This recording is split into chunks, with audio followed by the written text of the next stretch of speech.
And good evening. And thank you for joining us. It's so very kind of you to do so. We are the boys from the Baltic Star, and we stream narrative games. And at the weekend, that means tabletop role playing games. Thank you for joining us live. Thank you for joining us on VOD. If you want to jump in on chat, I promise we're very friendly and we're all actually participating in chat now, so feel free to do so. If you're catching on VOD, none of that matters because we'll be tucked away in bed or whatever we're doing while you're watching. We have a really special event this evening in the absence of one of our regular boys. Luke can't be with us this evening, so we are instead of running the game we were planning to, which was Night Witches, which he's kind of important in because he's the GM, and I think sometimes these games are a little bit too easy if you have them without the GM. I think we'd be more successful that way. Well, the GM and 11 other characters. And 11 other characters. Also, it's a wartime game, so it would basically mean that nobody was playing the enemy in the entire game. So I think we'd all... I'm being overrated. We'd all come away as absolute heroes with huge numbers of kills and successful missions, and Luke would probably be very angry. So, tonight... Get well soon, Luke. Tonight, in the absence of Luke... Yes, definitely get well soon. We have a regular boy from the Baltic Star, Ewan, who will be taking us through this game in a moment. And we have a couple of special guests. So, let's start with an introduction. Ewan, how are you this evening? Hi Ben, I'm good, thanks. I'm very excited. Sad that Luke's not here. I was very excited about Night Witches because it's been a blast. Literally, actually, as well as, in game and out of game. Yes. But yeah, it's a very good fun game. We will be. I'm sure Luke said that we will be finishing it off or continuing it at some point. So yes, we'll be returning. I look forward to that. Course, I'm sure. But yes, quite excited about the bears doing their thing this evening because we get to play bears in this one, don't we? Yes, you are indeed all bears. Excellent. So let me introduce a couple more bears.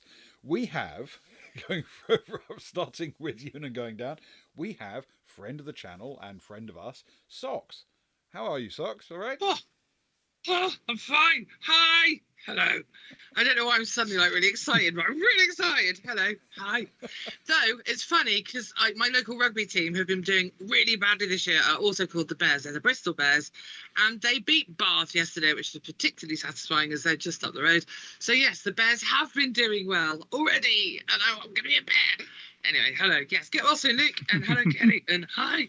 I'm going to calm down now. We're fine. But also Griff's here. I just wanted to say a special hello to Griff. I was saying, Griff, that you and I on the Lollygalas channel the other night, and I think we were the only two people understanding each other's jokes for about an hour, which was lovely, a very bonding experience, but also quite an isolating one. So hi, Griff. Here you will be fully understood. Yeah. Thank you, Socks. And nestled beneath Socks on the right-hand side of the screen, we have the wonderful Kelly. Thank you so much for joining us, Kelly. You looking forward to tonight? Yes, I am very much. I missed last week, although I caught it on the VOD, and boy, you guys had some real problems that you managed to skate by. So I'm glad I was in indoctrination school for that. It did not go all that well. Special train. You survived, I think. Yes, we all made it back alive thanks to a final desperate roll from you, and that was a very good roll. Well, I'm going to steal this before. That would have been. Oh, sorry. Go on. No, go ahead, Socks. I was going to say that would have been Ewan's greatest roleplay moment of the month had he not played Traveller the week before. I still got to catch up to that one. I was halfway through today. I think you'll enjoy yesterday's Traveller. I think you will. There was machinations afoot. So anyways, this week, and I'm going to steal this before Socks does, was a grisly week. So I'm very glad to be here this afternoon for me here in Canada. Hi. And I'm looking forward to being a bear. Excellent. Now, we're all going to pretend that you don't have an unfair advantage, Kelly, because being Canadian, you probably have considerably more experience with bears than we do. But we're going to hope you're going to play fair and play down to our level. I don't know what experience except for bear, stay away. That could be useful. I think Ben thinks in Canada you live in the 1850s. Something like that. I did actually have to buy bear spray when we went hiking a few years back. So yeah, that was a bit worrisome. But there was a lot of singing and everything to keep the bears away. So yeah, yes. I've heard the rumours that that's what you're supposed to do. And finally, my singing talent paid off because it definitely kept the bears away. Drive bears from the mountainside. Exactly. The hills are alive with the sound of bears running. Well, with the introductions complete, let me hand over to Ewan, who's now going to sit in his unaccustomed position as a GM. We don't get to see him do this all that often. So, Ewan, thank you very much for running this evening, and please introduce for us Down with the Beargeoisie. It's my pleasure, Ben. As you say, tonight we are playing Down with the Beargeoisie. It is a very rules-light, fun, simple, basically a hack of Honey Heist, if you've ever played Honey Heist. The basic premise, you are a proletariat. I'm going to have to pause after every time that there is a bear awkwardly inserted into a word that I would normally just read, so you have to bear with me. You have to. Nice. No, I'm not taking it. Can we make that sound every time you make a bear pun? Yeah, there might be a few. You are ruled by your bourgeoisie overlords, but you've had enough, and you're going to storm their seat of power and overthrow them, or at least, hopefully, you are. We'll see. We'll see how things go. It is a 1d6 system, not our usual 2. We do all mostly play with d6s, but every now and then we branch out. And each character will have 2 stats. They'll have a couple of skills that will help them, as well as some defining bear types and prol types and demands that we'll go through when we create some characters. But your 2 stats that you can all write down now if you wish, are bear and prol. And they both start welcome, at 3. Red Robin, by the way. Hello, nice to see you. Have a new person. Hello, I just wanted to say hello. Which is amazing. In fact, it is Small Red Robin's game. Yes. So we're no, honoured. the game correct. I'm going to apologise in advance for what I'm about to do to your game. I'm really sorry. It's For what entirely we're all possible about we're to do, about so- to mangle it. So Please know that Indeed. everything that we do is going to be from a place of love, and you are welcome to take clips to teach other people how not to play your game. Completely fine. Yeah. And also, hi, Luke. He's here. Hi. Hey, Luke. He's really laying it on thick. Anyway, sorry. I'm going to stop interrupting. I'm so excited today. 2 stats. We were at 2 stats. I'm sorry. 2 stats, bear and prol. Both of them start at 3, so you can write those down now. Every time you perform something that may or may not happen, or lies in uncertainty, we will test either your bear or your prol. Bear, as you would very much expect, relates to anything that could be argued. I'm quite an amenable GM most of the time, that your bear skills will come in handy for. So, mauling. So like bare knuckle boxing. That might be pushing it. Mauling things is literally written down in the rules, so that's perfectly fine. Catching fish, scaring people off because you're a bear, running away from singing, as Kelly has said. That would probably be a bear roll. You want to roll equal to or under your current bear number. The numbers will change throughout the game. If you roll over and you fail, one of the options is to, depending on which roll you fail, everything else, by the way, is based on your prol stat. So if you're doing anything that is not bear, it's prol, and that's the number you roll against.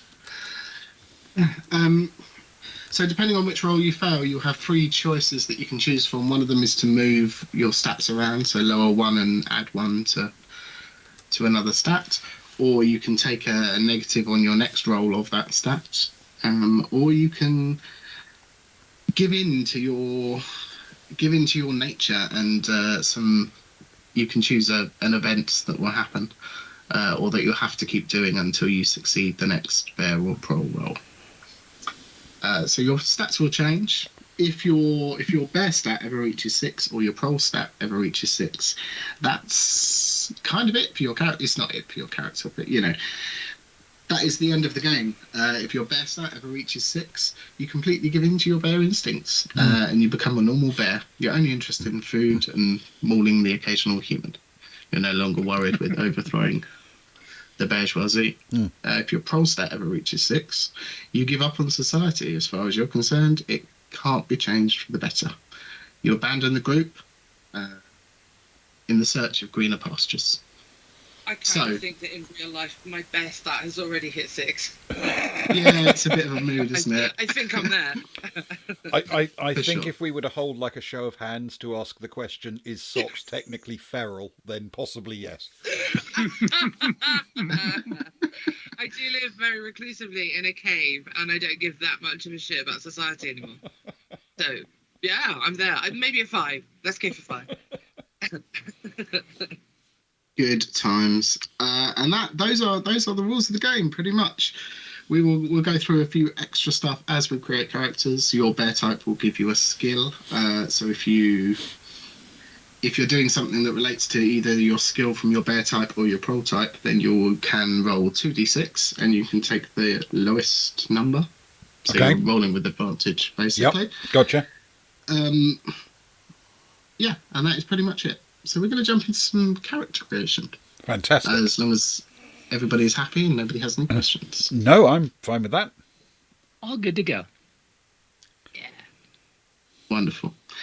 Right, you've all hopefully got your. I keep saying both. I don't know why. It's because there's 2 stats. You've all got your 2 stats written down. Hopefully. Yes. 3 and 3. You also get a bear type. Last time I think I said maybe people could choose, but I like the randomness of the tables, and I like the tables. So everybody roll a d6 for me, and that will give you your type of bear, which comes with a skill. 4. 2. 4 is a sloth bear, Socks. So you are a sloth bear, and you have claws. Or claws are your skill. Anything claw related, climbing. Seems apt for sloths. Did someone say 2? Yes, I got 2. 2, you are a koala bear, which gives you a pouch. Aww. Which, Oh God, Kelly, that's so perfect. is kind of handy, I feel. And I get to eat like 18 hours, or sleep 18 hours of the day. And I rolled a 1. Wonderful. And a 1 is a sun bear, Ben, A sun with bear. a long tongue. Well, So let's try and keep it light-hearted, but also a little bit PG. Anything that your long tongue could aid you with, roll-wise, you will get to roll 2d6 and choose the lowest dice. It's Your perfect next- for reaching the honey in the hive. poor you. You're Yeah, relying exactly, on me precisely. basically being keeping A it gentleman. calm and not going ridiculously pornographic at this point, right? I'm going to be honest, Ben, it's not you that I was worried about.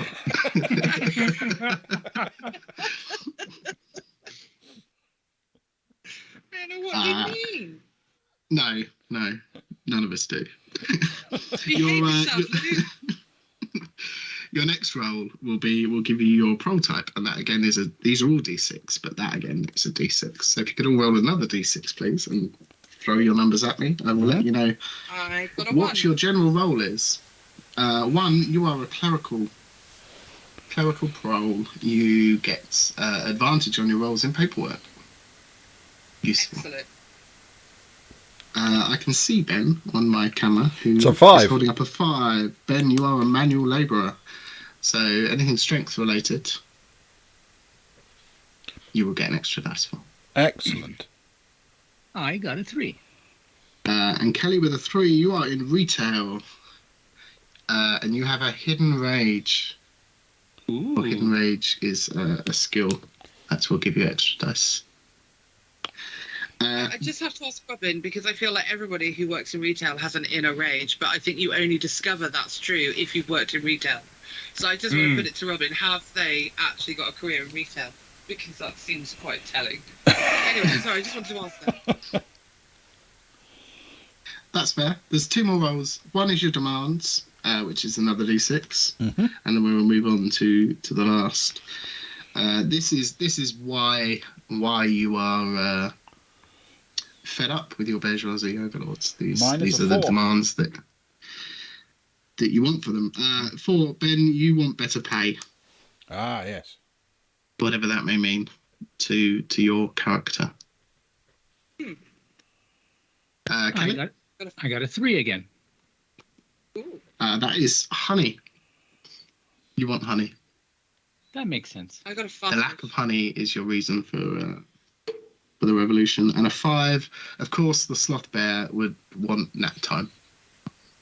You need more nap time. You need more breaks. Breaks away from your clerical paperwork.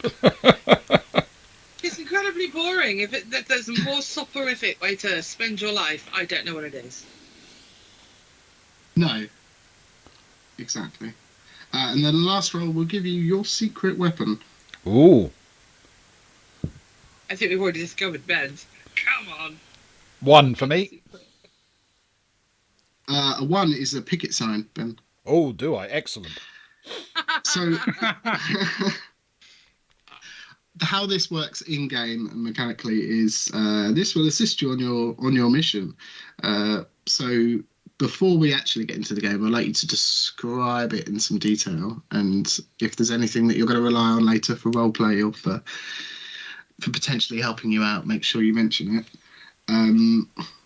But using your secret weapon will give you -1 on a roll of your choice. Okay. But you have to describe how that functionally works roleplay wise. I have memories of holding picket signs. I should be able to remember what to do with them. Yeah. I bet yours are exquisitely worded as well. I think you must have made brilliant picket signs. They were eloquent. Anyway. Yes. With hidden meaning, no doubt. Kelly, that's a 4, right? 4. Yep. Oh, your secret weapon is dried fish. Have a good think about the details on that one. We might, depending on what such roles, we might come to you last, because that feels out there. I got 2. Socks. You get bee bombs that release a swarm of bees. Bombs. Mm-hmm. Ooh, that's neat. I feel less of a secret, really. It's not a secretive bit as quietly. That's fun. I'm excited about that. Yeah. Brilliant. I shall throw us into the game slightly with a little bit of an introduction, and then we will we'll take a brief little pause so you can have a little bit of time to think and then describe to me in detail your secret weapon. By the way, pause. Wah, wah, wah. Don't overdo the sad trombone just yet, because there may be more. There may be more coming up. For a brief setting of where we are, this is essentially a fantasy-esque world in which you're revolting. You're not revolting, but in which the revolution is happening and you are a part of it. Mm-hmm. There are lots of options, I feel, in the book for tables to roll on, but that seemed to fit everything that came up on my rolls. So that's where we are this time around, at least. And as we join the 3 of you, you've all been summoned to meet with Mary Berry. Very!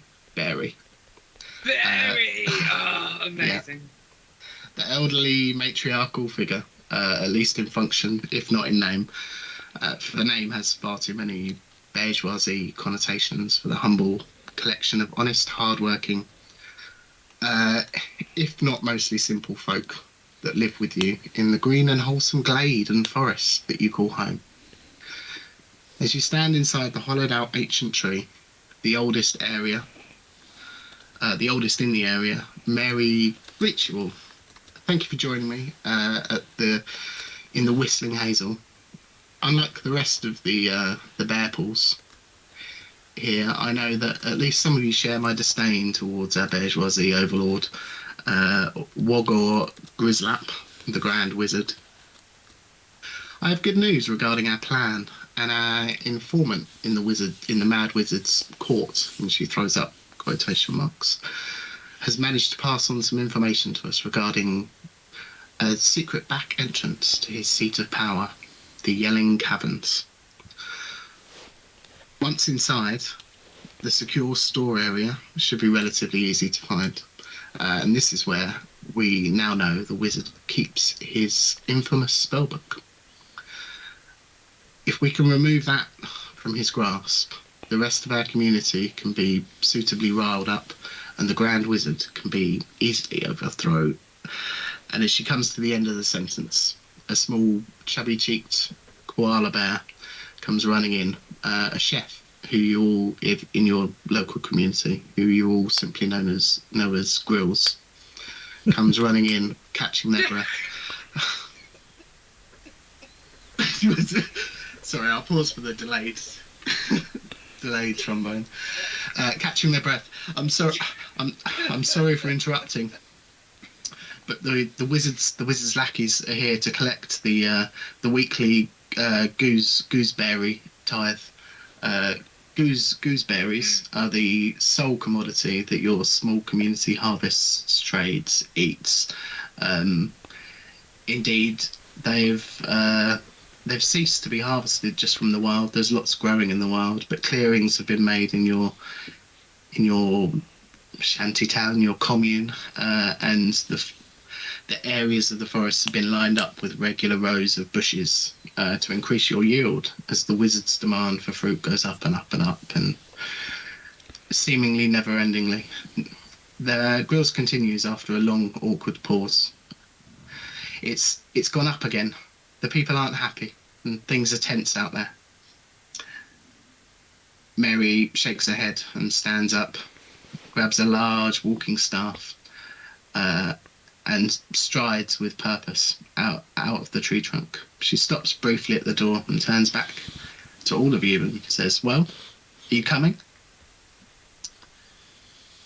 And that is where we will briefly pause for you to all collect your secret weapon from the store, like a weapons rack in the corner, I suppose, something that you would balance a spear or a sword in. However, you don't have the right to bear arms, so you're not allowed those. Look, And I've you're submitted the paperwork. apart from the person I with the wanted B-bombs. I missed the deadline. There was this whole, like, you had to go to the right office, and then that was closed for lunch, and so I had to fill out another form to go to another office. It was this whole thing. It's not my fault. The paperwork submitted, just not on time. I'm sorry. Also, Ewan, what's the name of the wizard again? I didn't quite understand what you said. Good question. I have to scroll up. The wizard's name. I Grislap. should probably have this. Yeah, Wogor Grislap.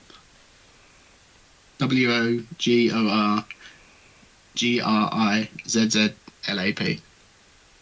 The Grand Wizard.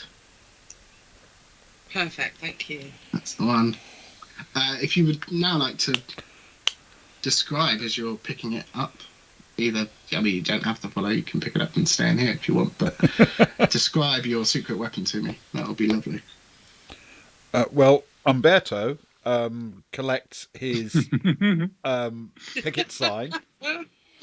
It is a fairly substantial thing, wood and nails, with a decent sturdy wooden staff that can be held to hold it above the head, bearing in elegant calligraphy the slogan "Fair pay, bare necessity." Lovely. Was that Umberto? Umberto, yes. Thank you. Beautiful. Glorious. Right, moving swiftly on to whoever is ready, potentially with a name and a description for me of their secret weapon. Well, as Mary leaves, Berillia will take a moment to shove a eucalyptus leaf into her mouth, then kind of toddle over towards where everything is stored and look over the number of things that are there, and then picks up her ancestral item that she carries and lugs around with her quite often. It is a very old, very dried, very hard sturgeon fish with its pointy front nose, beak, whatever you want to call it, and its very saw-like paw sort of jagged back where its spines are.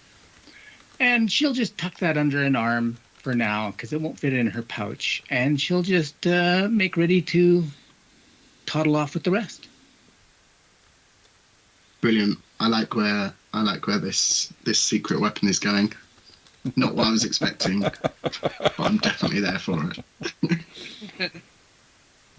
Socks, who's your bear, and My bear is. are there any details you'd like to add to their bee bombs? Well, Belinda Brown Bum is my bear. Even though she doesn't have a brown bum, she has a grey bum, but it's like an old family name. Sure. She you'd think a bear bomb is going to be like this massive beehive shape dripping with honey, nasty sticky thing.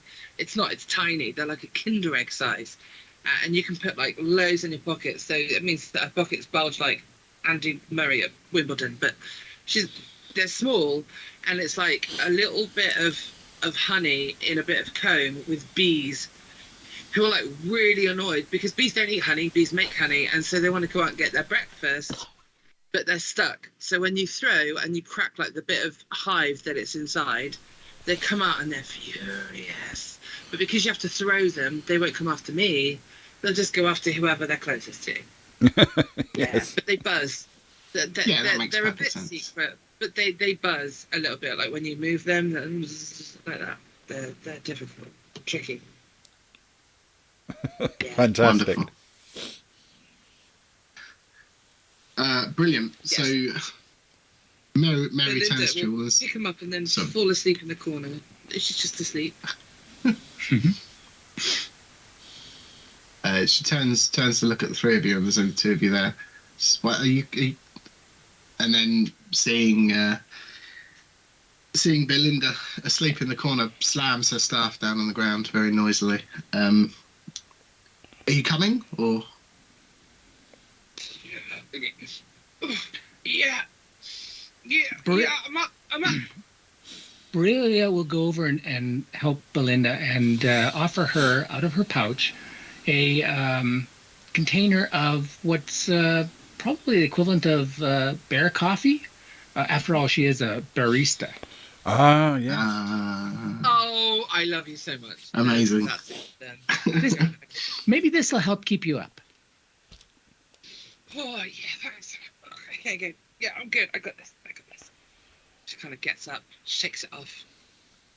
She's ready to go. She's like picking the contents of an ear out with a claw, but she's ready. She's good. Perfect. Mary very much walks with purpose, as I say, and it's a swift walk. But along the way, she briefly discusses, your aforementioned long-term plans to at least make it slightly easier to overthrow your overlords. And you reach the clearing just outside one of the larger spaces that's got rows of the gooseberry bushes lined up, and there's a few boxes there, and they're sort of half full. It's not been a particularly good yield. They're quite small and not great. And clearly there's some members of your community that aren't happy. You can see the what's the term I used earlier, the lackeys, the minions of the wizard, who are indeed bears, have shown up. They all wear like a purple sash across them, basically, to identify themselves. And they're sort of, they're not getting agitated, but they're very much acting in a stern way back towards the community. Sort of, this is what we know. We need this much. We told you. You were given fair warning. It's not our fault that the bushes haven't been tended to, and other members of the community are starting to get a bit anxious. You can see there's some nervous kids who can sort of sense the tension in the air. One of them drops their bottle of Coca-Cola that they were drinking and runs off, presumably to their home. But it's quite tense. You are just full of puns. Amazing. Well, you know, I'm going to try and lean into it. Kudos. So what's Mary doing at this point? Sorry. Mary, if as you approach the area, if nobody does anything in the immediate, she will head up to what looks like one of the wizard's bears, who looks like they're sort of taking charge in the conversation, and she'll start talking. But if you want to, you've got a chance to jump ahead and do anything if you wish. I think I feel very strongly that whatever she's about to say will be strengthened by my standing behind her, waving my picket sign. So I'm going to do exactly that. Bear left a bit as I go up, and just hold the sign up over her left shoulder.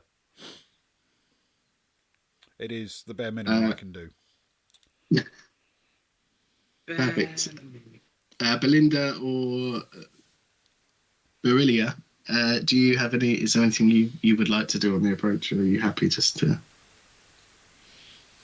I will follow Umberto and ask him if he's got the correct paperwork. Does he have the ballot sheets from his recent picketing votes? Does he have the full support of all the unions? Did he declare it with the authorities? Has he filled out the P8624 Section B of the Public Protestation Act? Yeah, I'll just bother him for the As you do so, Umberto will turn to you and say, "No, I'm barely even cognizant of that. I just need to show my protest here." Oh, okay. I'll just gets back to sleep. Whilst walking. Paperwork is stunningly boring. Yeah, she can just like trundle along, and then she'll just curl up somewhere for a few minutes until it's ready to do it. As any good bureaucrat will do. Oh, Precisely. Kelly! Oh, you're killing me with these jokes, you guys. Yeah. Right. Kelly, are you following as well, or do you have other plans? I am following along, and every once in a while, when anyone looks like they're lagging and stuff, I'll make sure that they have a little pick me up again with the coffee. And Nice. My vice is more the eucalyptus leaves. So every once in a while, I'll just pop one of those in, get a little glazed look over my eyes, and then just keep going. Love it. Well, that being the case, Mary strides up with purpose and overhears the latter part of the conversation, and puts her hand on the shoulder of a quite a large looking polar bear who's stood there. One of the workers who stood there arguing with the lackeys at present. She says, "It's okay. I'll and they sort of yield to her seniority, I suppose. And she says, "Listen, I heard what you said. We haven't received any warning of an increase. Once again, it's the same as last month. How much are you after now?"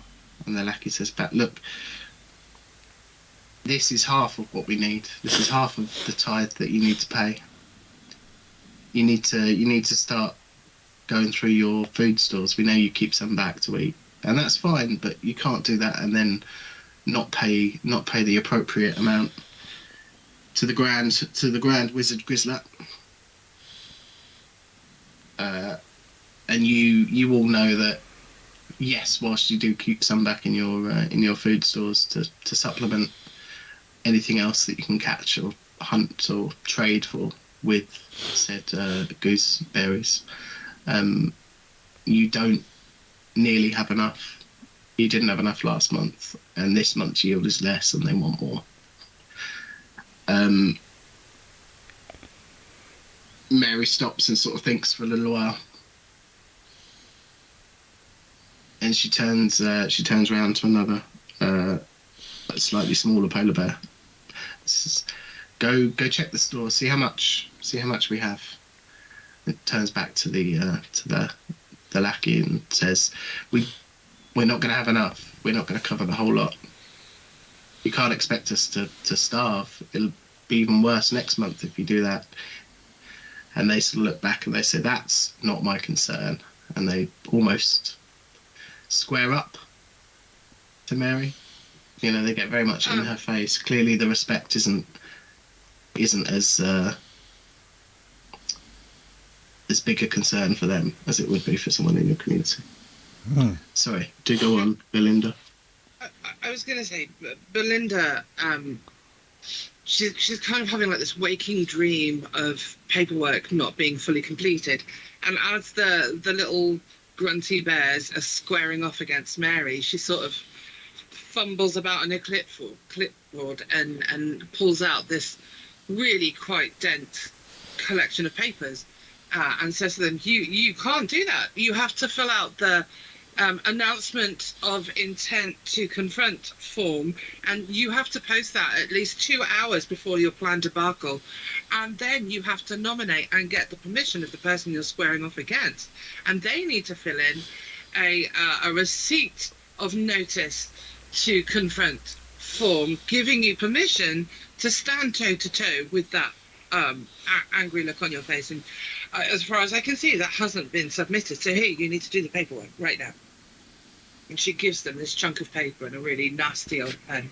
It's one of those pens that used to have a piece of string sellotaped to the end. Yep. But the string pulled out, and then you just got like this snotty patch of glue that sticks to your hand where the sellotape used to be. It's one of those pens. Perfect. Do me a favour. Let's make the first roll of the night.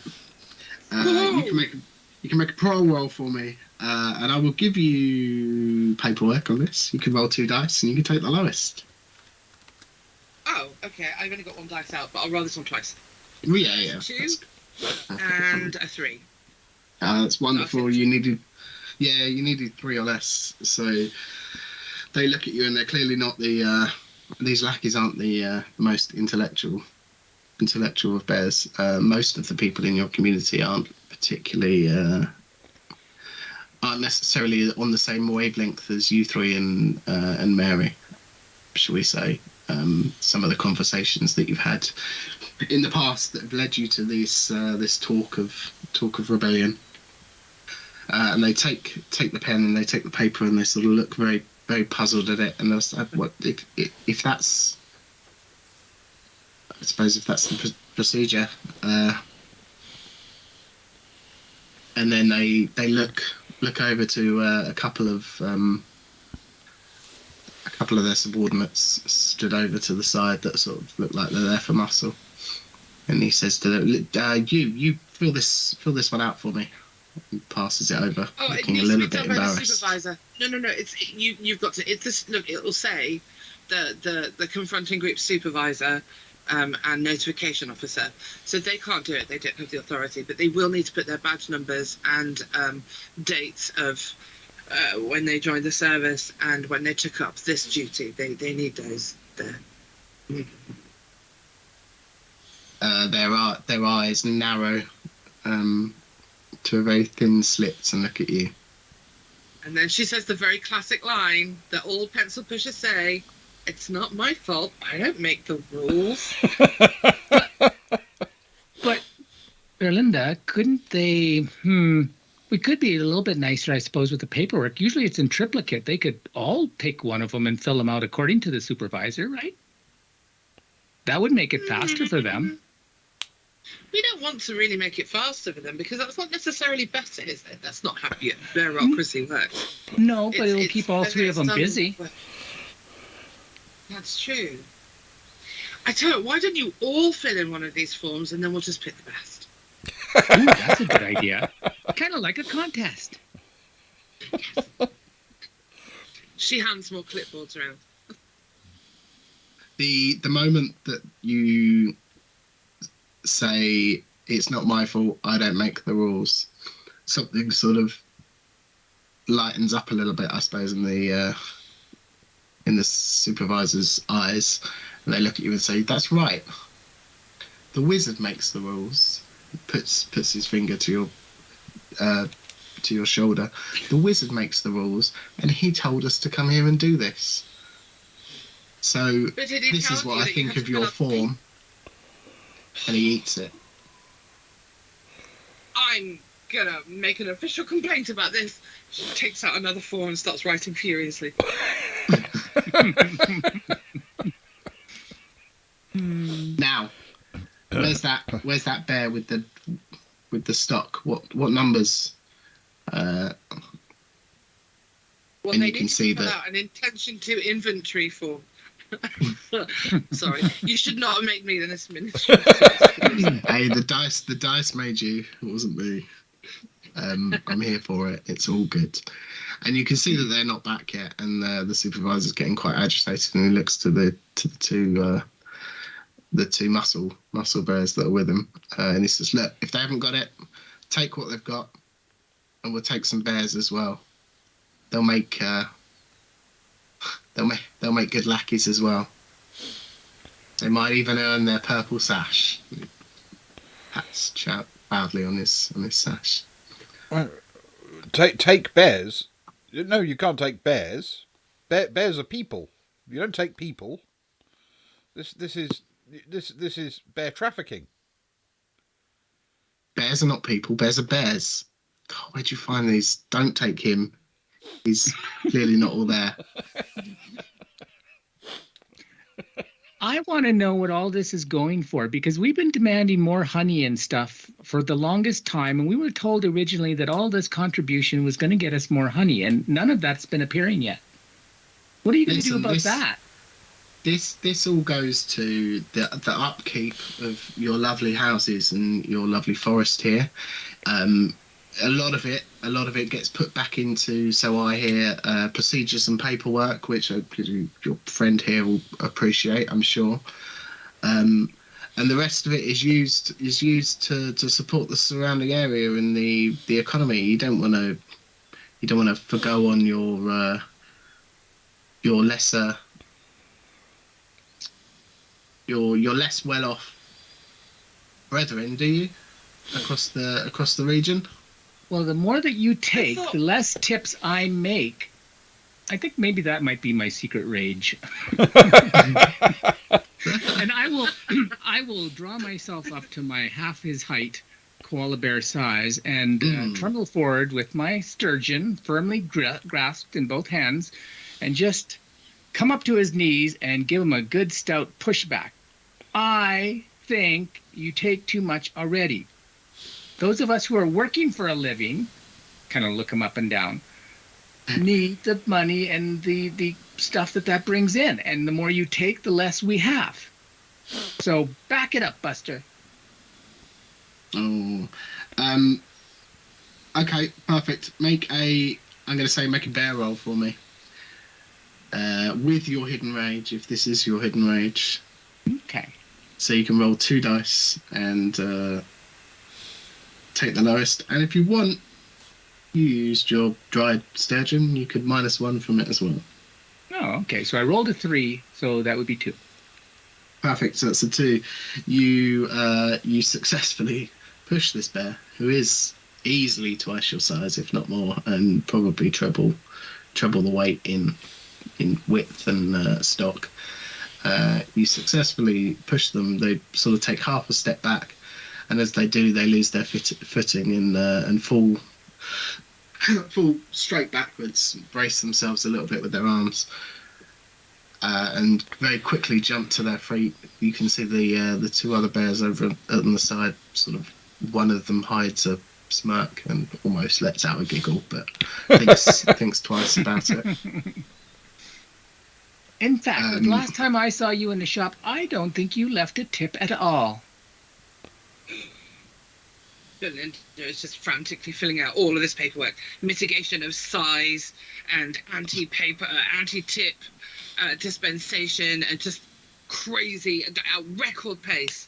Hundreds of forms being just to give Berillia the permission she needs to have this standoff. She's just going. Which is good, because they immediately look over to you and say, "Oi, where's their form for confrontation?" And then looks over to the other two bears with him and says, "Right, forget the gooseberries. Start rounding up bears. Start with this one." And points to Berillia and says, "I bet you think you're big, don't you? Trying to embarrass me." That was pushing it. Sorry. She's not big. She's got the documentation that says she's a half size. You can't call her big. That's rude. That's discrimination, and I've got the form to prove it. That's right. I barely come up to your knees, so you should give me a little bit of credit. I mean, I did set you on your ass. You most certainly did. But the other two bears come over to you, and they're going to attempt to pick you up and throw you in the back of a cart that they've got, basically. Can Umberto attempt to intervene at the same time? Yeah, you certainly, you've both got a chance to do something before this happens. It's not being hidden. So on your behind. Yes. That is a good one. So let's start with Umberto and see what the intervention is, and then we'll see how that affects Kelly, or what Kelly will be doing. Okay, I mean, we're obviously not trying to inflict lethal injury or anything, not at this stage at least, but using the flat of the fair pay bare necessity sign, Umberto will swing it against one of the oncoming bears, while loudly singing the International Arctos. Glorious. I mean, I could ask you to do that on stream, but I'm not going to. That seems a bit mean. But if you ever wanted to, I would fully support it, Ben. Trust me, you do not want to hear my singing voice. Right, wonderful. Make a roll for me. You can -1 from your roll because you are using your picket sign. Excellent. I'll give you that. For anyone watching, by the way, I'm far too liberal and generous with so the roll was advantage 3, and minuses. So that's 2 total.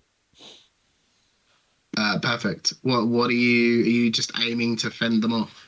Yeah, basically, sort of a solid intervention. slap across the chest and body of an oncoming bear to stop it, slow it down, push it back. Yeah. Yeah, perfect. And you definitely, you can hold it up and brace both of them if you want, and ram it forward to give it a bit of an impact. That will give Kelly the chance to get away, or to act as well, or to assist with your pushing and shoving. As this has all started to escalate a bit, you can see that other members of your community now are getting a little bit. Two things are happening. They're either getting agitated, frustrated, and the tension and the noise in the crowd is rising amongst certain areas, or they're hurrying their kids away, basically. They think that things are are getting tense, they can sense the tension as you can. Kelly. Well, I will be assisting in keeping them from grabbing any of us, being, again, half their height and stuff. I will use the sturgeon as kind of a tripping tool to, as they step forward, it'll be in between their legs. So when they step forward again, it'll trip them up, and then I'll step to the side. And you guys need to follow what Belinda says and get the forms filled out. If the wizard didn't say to not accept forms, you better take the forms back to him and see what he says now. Perfect. Okay, let's go for your tripping roll first. So roll a bear for me. This feels, in this setting, this feels bare enough for my liking. Oh no! But you can get a minus. You can get a -1 for your sturgeon, but that's still going to be a 5. Yeah. So you've got some options. You can either move 1 point from prole to bear, so your prole will go to a 2, your bear will go to a 4. You can add 1 to your next prole roll as your bear nature is starting to get the better of you. You're getting a bit rolled up in the confrontation, or you can get distracted and wander off in search of food until you succeed a bear roll. I think since my rage is still somewhat up in the air, I will move a point from prole to bear. Cool, perfect. As a note to players and to anyone watching, you can't choose one of these options more than once in a row. So next time you'll have to choose a different one. Okay, perfect. So you go to trip them up, and their momentum coming forward is far too much. You go to step out the way, and they sort of both get to you at the same time, and each grab an arm, and it doesn't take too much, but they lift you up, and will start heading towards the cart. The other thing that happens is the mention of paperwork. The supervisor says, "Listen, we don't recognise all of these. We don't need to obey the paperwork. This is stuff for you people, not for us." And just cleanly knocks all of the paperwork out of Belinda's hand. It's scattered across the floor. There's wind blowing it sort of all over the place. That's that then. Belinda gets her paperwork attacked. And she's like, well, if it doesn't matter to you, it doesn't matter to me. She gets her claws, rips her claws through the paperwork with one paw, and then her other paw comes in and aims for the guy who knocked the clipboard out of her hand. Wonderful. You're just making a full-on bear attack with your claws. Full-on bear attack to the guy who worked for the clipboard. Don't mess with the system, buddy. I'm just an agent. Make a bear roll for me with advantage because you're using your claws. Roll to this. Bear combat. I rolled a 3 with should I roll 2 dice? A 3 and 4. 3 passes anyway, so that's not a problem. Okay. Your attack is successful. Tell me how this goes. What you wish to inflict upon this poor person just doing their job. It's not true. Well, I'm also a poor person just doing my job. So she hasn't studied or planned the attack. It's completely reflexive, and so she will rip the insignia off his epaulets on his shoulders, and then maybe catch the bottom of his chin on her way through. So a bit of blood, but not overly damaging. She's not going to cause a lot of injury with that. It's just a swipe. Yeah, it's more embarrassment, right? Yeah. Precisely. It's very symbolic, I feel. You do indeed rip the epaulets, and they fall to the ground almost in shreds amongst the paperwork that is now scattered around. And catch a nasty nick on their chin. It's probably going to scar, you would imagine. And not in a cool way. they hold a paw directly up to their hand, and oh, what? And at that point, a couple of members from the crowd run forward and basically jump in and bundle in, and it's definitely boiled over now, the situation, and we're going to go into a full we'll see how it goes, but it looks like it's heading towards everybody joining to fend them off, essentially. So the two members of the crowd, they immediately see Beargeoisie getting carried off, and they're going to attempt to just jump and dive at the two carrying you away, and they both do wonderfully well, which kind of has two effects for you. You get basically thrown to the ground, but you're not in the cart, and they are now pinned on the ground by two members of the community. There is a speckled bear and a sun bear who looked like they were sort of hanging around together and chatting quite nicely in the crowd before this kicked off, so they're clearly quite close.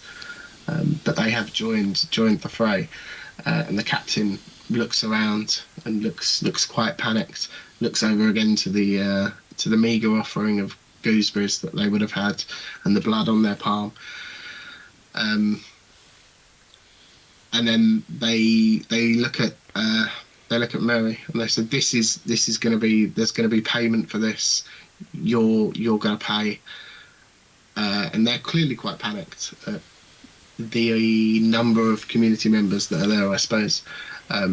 They jump in the cart without the gooseberries, and without any bears at present. Mm-hmm. But they shout back to the other two, and they're like, "Come on, we're back to tell the Grand Wizard.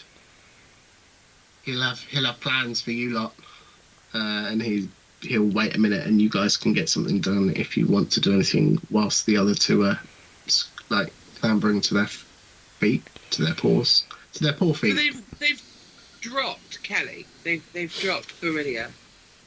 Yeah, they were bundled to the ground by two members of the crowd, and they've dropped her. You do take a little bit of a tumble, but you are free and lying there. They've been look, they're oppressing me. Oh, thanks. I just kind of scoot back a little bit and have another eucalyptus leaf as I consider the situation. The ones Umberto was facing off against, they'll have left with the others, won't they? Yes, they are all making their way to the cart now. Can I try the person to in charge was the first to get sort there. of stinging rebuke across the bear behind of one of the retreating bears with my picket sign, please? You're going to spank him? There's one that is clearly still following the last orders, and they've gone to snatch up another bear on the way to take them with. And they're lagging behind a little bit, so you can I'm not going to say it on stream. You can do what Socks just said that you would like to do to the to the oppressive minion. Okay. I'm going to say, however, that spanking is probably not a bear roll. No, more but of it a prol is thing, using right? the picket sign. Yes, it is. So you get a -1 on your roll, but roll and prol for me. At the minute, it doesn't matter too much because they're both the same anyway. I'm afraid that's a 5. Which will take you to a 4 with your -1, but it does mean you fail. So you may choose from the 3 options. You can move a point from your bear to your prol, so your bear becomes 2 and your prol becomes 4. Mm-hmm. You can add 1 to your next bear roll as you become obsessed with overthrowing the Beargeoisie, presumably at your frustration and failure to hit the tools of their oppression.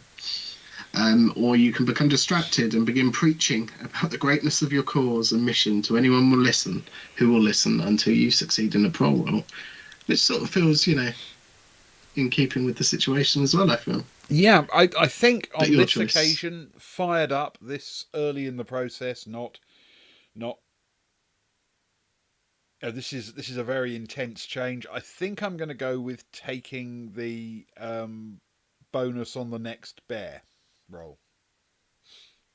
Yeah, it's a plus It's a negative, though, and you yeah, want to get yeah. But I know you know what what you I mean. mean. It's Yeah. that one. Also, yeah, that's fine. Perfect. Cool. So you lash out and you miss, and you look up a little bit silly. The guard at that point does manage to grab hold of the bear that they were trying to grab, a slightly older male bear, sloth bear, slightly smaller than the rest of them, picks them up and throws them into the enclosed back of half of the cart, and then jumps on. And they are the last to get on the cart, which the captain slowly whips at a couple of horses, and they bolt off. The rest of the as they leave, Belinda has written on, like, she's just scribbled on a piece of paper, and she throws it at them and shouts, "Permission to get your asses kicked granted," and throws the paper after them. Mock my paperwork for me. As this happens, there is there's a slightly younger looking sloth bear who looks very similar to the bear that was taken, who sort of jogs after the cart for as long as they can, and stops and looks around quite panicked. You know, this bear by name in the community is Cubber Gooding Jr. Okay.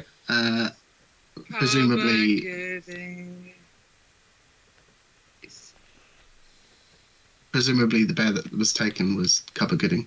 Mm-hmm.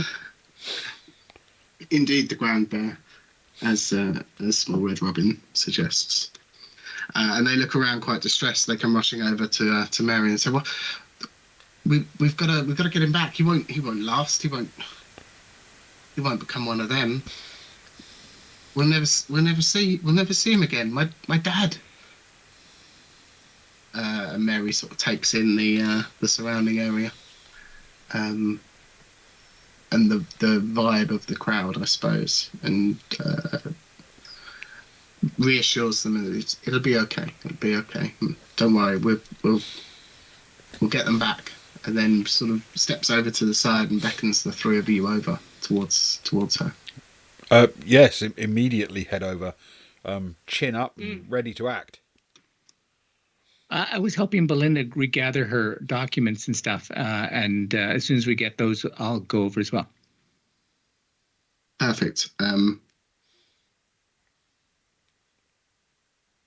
But Belinda will reassure Cubber Gooding. Don't worry, your dad was taken, but we did save the only barista in town who gets the name right on the side of the car. Priorities, kid. Beam with pride at that. Yeah. And once you've got plenty of time, it might take a little while, but once you've got all the paperwork up, and some shredded epaulets if you want those as well, and make your way over. Mary Berry looks at you, looks at the three of you, and says, "He's right. We need to get them back. I know him well. He won't last, and that's never a good sign. But also, this is the most rolled up I've seen the community in my years here. Is this the moment, do you think?" They pushed us too far. I did pick up the shredded epaulet, by the way, and I'm kind of looking at that. They pushed us too far. We can't let them get away with it, and we have to go rescue Cubber Gooding Sr. Absolutely. This has gone far beyond what can be tolerated in the people's minds. She looks at your picket sign, No, so it's quite right. Quite right too. Uh, so what's the plan? And looks to the three of you. Well, we'll go get them back. Yes. I don't suppose we want to take the whole village with us. That would just get people hurt. I imagine we could maybe sneak in, find them, and get them released. The Yelling Caverns. Yes, this is where we're aiming. It is indeed. Yes, Well, that is the seat of power. do we know roughly where they are? You do. You certainly do. It's a very familiar area. It's not terribly far off, but it'll take a few hours for you to get there, I would imagine, on foot. But it is rumored to be haunted, very spooky area of the woods. The trees grow a lot thicker, it gets a lot darker, it smells a lot damper. And as the woods butt up against the side of a mountain that drops down to a beach near a watery area, there is a large cave opening. And of course, briefly from your meeting before all this began with Mary, that there is a smaller, more secluded entrance as well. But the reason they're called the Yelling Caverns, people often, before it became the seat of power for the wizard, they famously give out a shrieking yell type noise periodically, that people believe to be either demons or ghosts, or some kind of haunting coming from the caves. But now they mostly just think it's the wizard torturing the poor souls of people that have been dragged off there to become part of his group of lackeys. The Yelling Caverns it is. We have to go, and we have to go at once. We can't leave Cubba in the clutches of the wizard. Yes, it's barely tolerable. In fact, it's not tolerable at all. But I have a slight idea. Belinda, how do you hold your documents together? She's fast asleep. All that paperwork is absolutely exhausted her. I will take that and I will fasten those epaulets back together and then hand them to Alberto. And maybe you can also pull this off. Your own insignia, if we need it. We can try. I don't know how well it'll hold together, but no, we'll see. I mean, it's possible. It's something we can try. Sure. All right, let's go. As far as I know, there's only one way into the caverns, so we're going to have to go in through the front. But once in there, who knows what the layout will be? I've never been inside. Have you?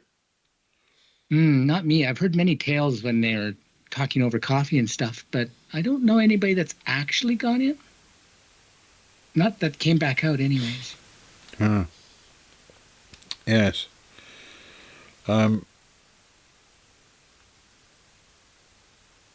Okay.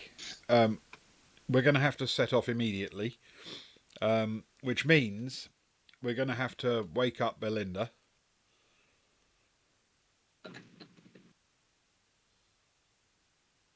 This is like supremely the laziest roleplay I've ever done. Like, characters asleep. I'm out of it. Sorry. You say that. Hey, we have to. Yeah. Okay. Fine. I'm fine. Okay. So she's snuffling away. She's not sleeping very deeply though, because she's the right way up, and the sloths, of course, love to hang. That's why there's a big claw. So she's not very comfortable, and therefore relatively easy to wake up. So she snuffles too, and wipes her nose and has a look about. And oh, sorry, I must have dozed off. I'm so sorry. Are we there yet? assuming that there is a place that we are going to be heading to after this, she's just skipping through efficiently to get to the point that everybody else has already concluded. Well, just before you leave, Mary will give you one last nod and say, let me know if there's anything we can do here or anything you want for your trip. But otherwise, good luck. Good luck to you. You'll need it. Do you? This is a little it's a community thing, so there's like little shops and places that we can get provisions ahead of our Shops might be a grandiose term. Think of it as a small commune. I suppose most things are traded rather than bought per se, and everything you have here is pretty much stuff that you would make. If it wasn't made, it was made by somebody else, and you traded for it, or somebody in the town, in the area traded. I mean, my for main it.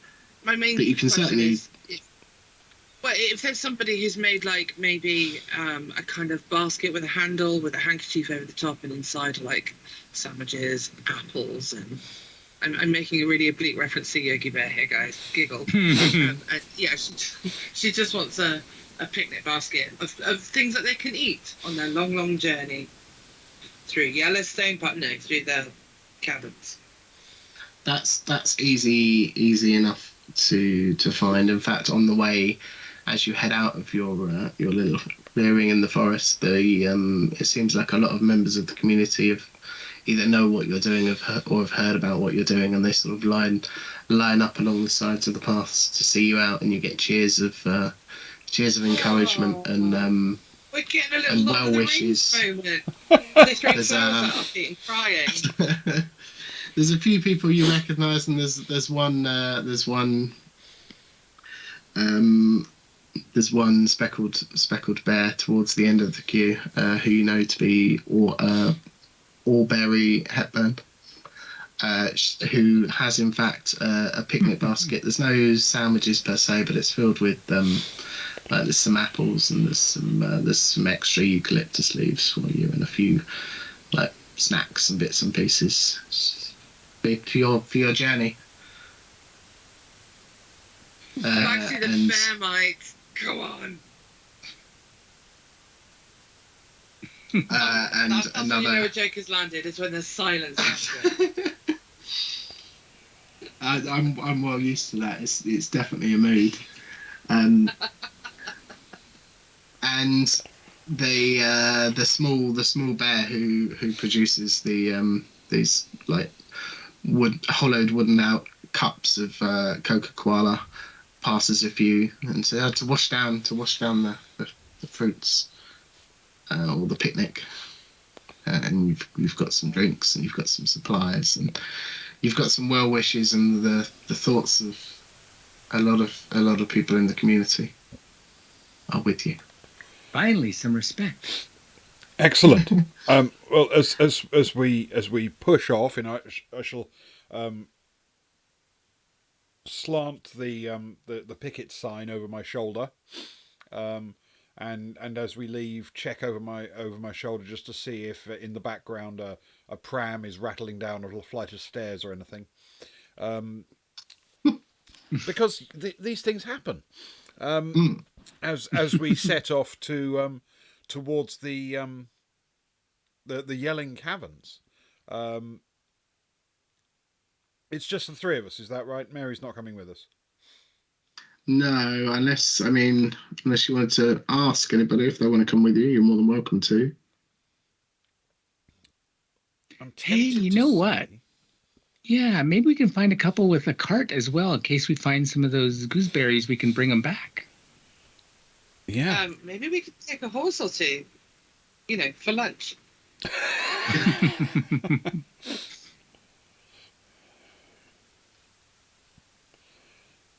Yeah, those are totally things you can do. So you're actually after a horse. Transportation, high five! It's almost like Robin's done this before. Bam. If we can find a A horse with a wagon. That would be brilliant. Horse and cart. Yeah. You will only. I'll tell you what. Make a whoever's leading this this inquiry can make a parole roll for me. Well, I point to the person with the epilepsy. Yes. Can you make sure it's a nice big deep cart, maybe about the size for a medium-sized bear to lie down and go to sleep in for a while?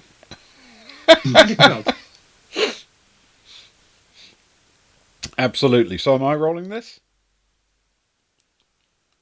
That appears to be Yeah. Okay. the consensus. My Can we help? roll, I believe, is unimpeded by the positive. That was on the bear, wasn't it? Yeah, that is correct. So it's against a 3. Yes. And that is a 1. Nice. Wow! Perfect. You do indeed manage to. You can only get one horse. Horses are pretty tough to come by, and they also tend to sometimes be given when you can instead of gooseberries as tithing.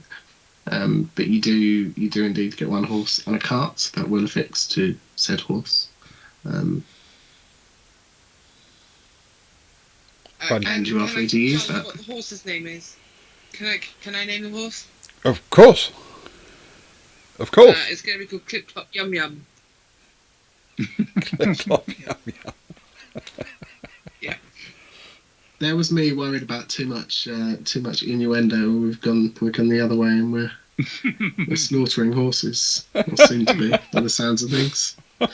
Okay. And Look, there's nothing more convenient for a bear than food that walks to where you're going to eat it. And frankly, it's for a about sloth. time that the adventurers get to eat the horse instead of something eating the adventurers' horses. Yeah, I can get behind that. Perfect. So I assume that you all jump up onto the cart and somebody takes the reins. And who is taking the reins? Who's in charge? Who's in charge of the horse and therefore also the cart? Well, who earned the right to the horse and cart this week? Ben. Okay. All right. Umberto will leap up into the front of the the seat, the bench at the front of the cart, and call out. There's room for one up here with me and one in the back. I'll guard this stuff in the back. I'll guard it really hard. Excellent plan. Sounds good. There is definitely more space to lie down in the back. That is correct. And I'm relatively small, so I'll sit up front. Perfect. In which case, if Umberto could make a... this is definitely not a better roll. Make a pro roll for me. Okay. Yes, can do. Just to see how efficiently and how well you manage. That's a 3. Manage the horse and the journey. Perfect. Not perfect, but good enough. Mm-hmm. You know what I really enjoy about this game is on any other night, these dice rolls we would consider mediocre to bad. But tonight, we're like, we're acing this. This is great. This is going so well. Yeah, exactly. Low dice is good. It's kind of a good thing Luke wasn't here because I think his pink dice tend to roll quite well for him, at least high. Yes, he would not be playing with those dice tonight. No. But you managed to get hold of the horse, get hold of the reins, literally, and get a handle on the horse, and head out of town. And as you do, one large last cheer goes up as the community is all gathered, and they give you a cheer off all together. Some of them look a little bit not helpless, but maybe a bit disappointed that they're not going with you. Some of them look very proud almost, seeing you take a stand against their long-term oppressor, and others look very hopeful. And then there's the group that are taking bets over on the side. Mm. Yes, definitely. There are some who aren't quite as inspired. The pessimists amongst your society who are almost sad to see you go, I suppose, given their nature. But it's definitely a thing. But most of the community is firmly behind you, and as you as you sit off on the cart on your way towards the yelling cabins, that feels like a good time to take a break. That's right, Okay. Eagle? Yes, excellent. That's a perfect time to take a break. Thank you, Ewan. Fade to black while we sing Bare Necessities off into the distance. I look for that bare Thank you very necessities. much, everyone, for joining us so far. We'll be gone for just a few minutes while we, take a little bit of comfort, and groom our fur, and we will be back in just a few minutes. So You'll barely know we're gone. Please stay with us if you can, and we'll be back to finish off the Down with the Beargeoisie game. Fantastic. See you soon. Right.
And we're back. Thank you for staying with us or joining us at this point. Or VOD, thank you for fast forwarding through the last bit until we resumed. We are playing the wonderful Down with the Beargeoisie, and over to Ewan. Thanks, Ben. And thank you everyone for sticking around. Before our break, we joined our three bear friends. Barilia, say hi, Barilia. Hi, Brillia. Belinda, say hi, Belinda. Hi. She's sleepy. She's a sloth. And Umberto. Hi. Give us a wave. Thanks. As they Wow, you nearly started hit it out- with a placard. Put it down when you wave. Jeez. It's huge, and it's got nails in it. Just Sorry, be careful, my man. bad. Where did you learn to wave that thing around like that? In Cub Scouts? Kelly. Definitely Cubs, Kelly, yes. that makes me want to get drunk. That's amazing. Cub Scouts is a good one. Yes, our three heroes, or soon to be heroes, hopefully, were just leaving out from their small community who had been extorted, I suppose, somewhat for the gooseberries that were paid as tribute each week to the Grand Wizard Wogar Grislap, who is the face, at least, if not the Beargeoisie in our story. There was a brief moment of confrontation, and the three of them, along with the matriarch, the elderly matriarch of the community, Mary Berry, decided not to bring along anybody else from the community, or indeed all of the community who were willing to storm the seat of power, and instead they brought along a horse. What was the horse's name? Somebody remind me again. Socks. Pip Flop Yum Yum. That's the one. Just checking you were paying attention. A horse and a cart. They did get a very cheerful send off from the community. Lots of people waving, lots of well wishes, and lots of people looking forward to a brighter future. Roletariat, I like it. Roletariat, yeah. Yeah, perfect. And you left your community mostly feeling positive about the nature of their future, as they went after a kidnapped member who was grabbed off instead of gooseberries. Some of the lackeys from the wizard's seat of power in the cave grabbed hold of Cubba Gooding Senior, and have taken him off with them. I'm gonna steal something from another game here, and also because I like to put my players a little bit on the back foot as we start up after the break. I'd like you all to briefly, in character or out of character, is perfectly fine either way, just spend not a minute of wisdom, but spend a brief period of time explaining what your character's demand means to them and the wider community, if you wouldn't mind. You can either have this as conversation as you're going along, or you can just blurt it out one after another. I don't really mind. Oh, as conversation, I think. I will say to the others as we go, but particularly hoping to keep all of us awake. It is, I suppose, my duty as our temporarily acting leader to sort of inspire us all to our mission. Not that we should need much inspiring. Someone's been taken from us. We've all got various gripes and dissatisfactions with the current leadership, this distant wizard in his horrendous underground cave lair. But my own consideration is mostly about pay. We simply do not get the gooseberries we deserve.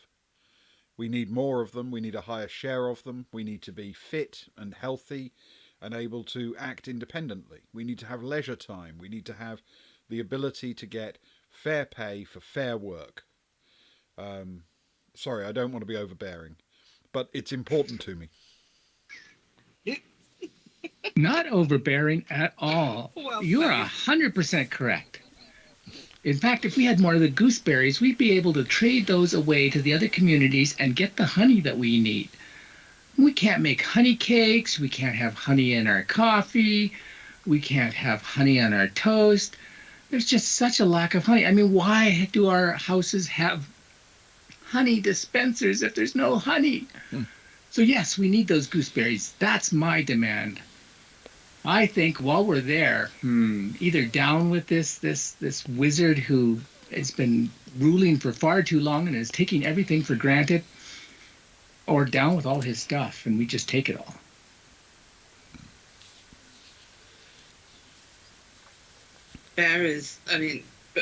Belinda is taking all of this in, and she sniffles. She says, look, paperwork is necessary and it is difficult and it is boring. And the thing is with paperwork, have you noticed how all the worst countries have the worst paperwork? And that's because paperwork, it slows bad guys down. If you've got to fill things out in triplicate and wait for a filing date and then a reply and submit everything in the mail, and you can't put a it just slows everyone down. And that's the point. If you have a guy who's going to be doing bad things all day, every day, you want to know that at least the paperwork's impeding his progress. But it's hard and it's boring. And I'm a sloth and it's so hard to stay awake. I just need some nap time so that I process the paperwork, I sleep it off. I process the paperwork, I sleep it off. Process the paperwork, sleep it off. And she's back to sleep again. And the fish rots from the head as I shake my sturgeon. Did you see how badly they treated your paperwork with such disdain? Obviously the wizard doesn't care about it. We need to enforce that too. It was unbearable, to be honest.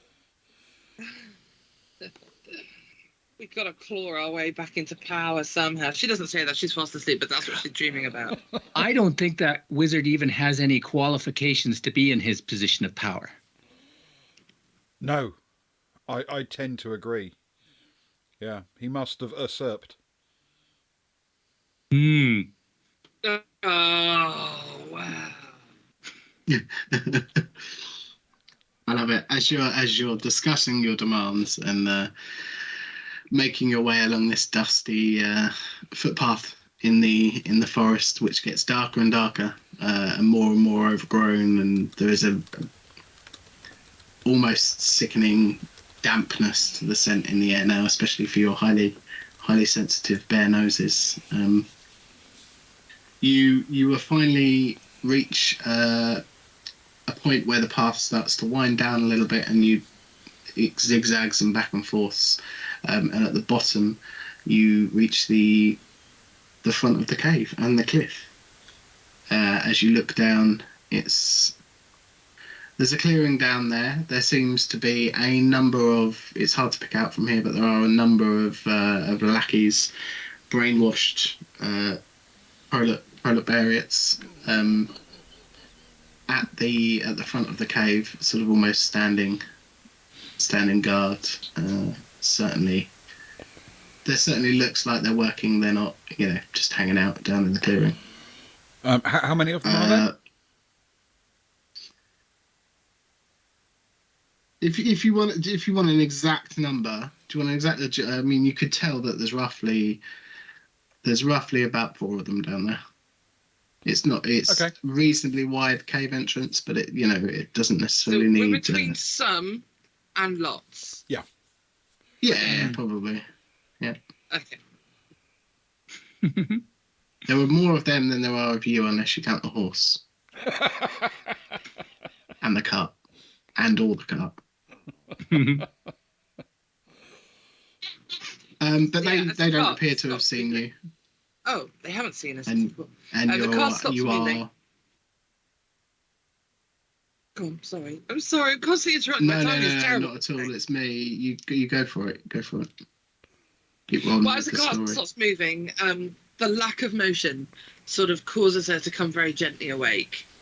And she lets the air out of her inflatable neck pillow, folds it into and then fishes around in the picnic basket for some lunch that she can hand out, because she's got the lunch requisition form, and we're all named on it, so now we can all have a snack.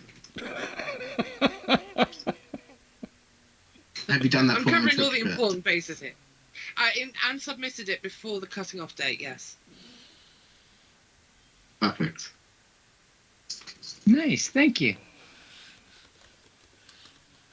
Oh, good night, Robin. Thank you so much for this lovely game. Take care. Yeah, and thanks for stopping by as well. It really means a lot. Thank you very much. It's very nice to have Thanks, you with us. Robin. Yeah. Good night. Awesome game. Are the three of you? You are sort of sat on you're sat on the cart, but your cart is sat. Do you pull off to the side of the path? Are you stopping at the top? I take it, and not down at the bottom after the I think winding road. I think the temptation would be to pull off the path and then tether the horse to a tree branch on the edge of the forest. Makes sense. So, That's Sorry, just go my on. thinking. Yeah. Go ahead, Ewan. No, you go, because I've only got a minor question and it can wait. I was going to ask, did we want to just like pretend that we're supposed to be there? Maybe hand out some forms to make it look official, and you got your epaulets, and just kind of wander in? I think there are We could hand out some notice to petition forms.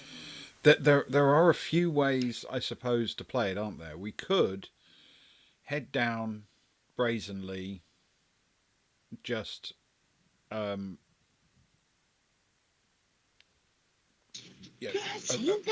approach on the basis that we are supposed to be there. And you're right, the epaulets, some paperwork, we could do that. If that fails, we could then try to enjoin these bears to join the cause. Do we recognize any of them? That's a very good question. It's probably too far off for you to recognise individuals, but you would certainly know that, traditionally speaking, if you are particularly short on your tithing, then members of the community will be more rounded up. There's always the need for volunteers to join the lackeys of the wizards. That special training that we were talking about last week. Exactly. But yes, generally they round them up, or they accept volunteers from the local communities. They go through a training program, and they come up the other end with their purple sash. You're right, Alberto. Then if we recognize any of them, we might be able to make a plea to them as well. We'll give it a shot. Okay. Everyone ready? Let's try to go down, all abreast. Abreast or oppressed? Well, both, but let's focus on the abreast for the moment. We'll put our best paws forward. Absolutely. Okay. Yeah. Clipboard, bombs, Epaulets picnic on. basket. Yeah. I'm awake. I got this. I got this. Are you taking Just giving myself a the? pep talk. Are you taking the cart down, or are you walking down? Yeah, we can walk. We can walk from here, right?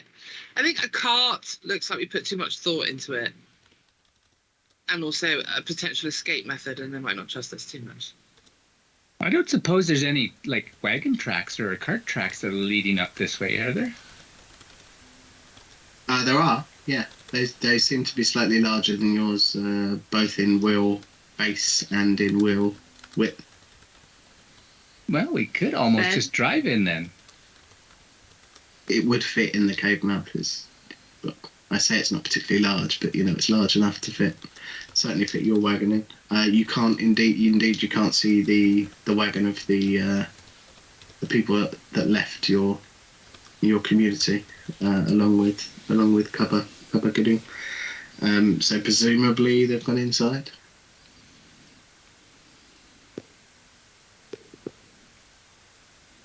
But it's totally your choice. I think we should just stroll on down and say hi. I'm good either way. Okay. So we try and just be friendly, or we try and lie Like we our way belong. through? I feel like we belong, and then if that doesn't go, like you said. Okay, let's do it then. Okay, we'll form up, take a sort of deep breath to settle ourselves, and then march confidently down the winding path towards the entrance to the cave. Yeah, perfect. As Far, you, isn't it? I mean, it's certainly further than it looks because it winds all the way down. It's reasonably steep, but obviously, if you want to take a wagon down here, it has to not be as steep on the journey. As you get about halfway down, you can see that the four bears down by the cave mouth are sort of looking up and pointing generally in your direction. And as you approach, the four of them step forward, and one of them says, "Halt there! What's your business? What are you doing here?" I pull out my clipboard, and on the very top sheet is the third imprint form of intention to volunteer and avoid all subversity. And then the next form she shows them are like the identification forms for each of us, all complete nonsense, naturally.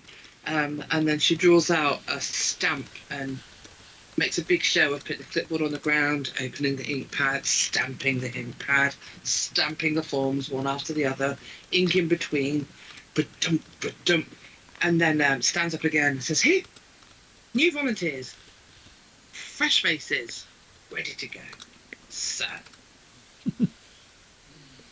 A wide grin comes across the mouth of this sort of grizzly-looking polar bear. Very, they've got a scar on their cheek, and their white fur is definitely not white. It's clearly seen some things.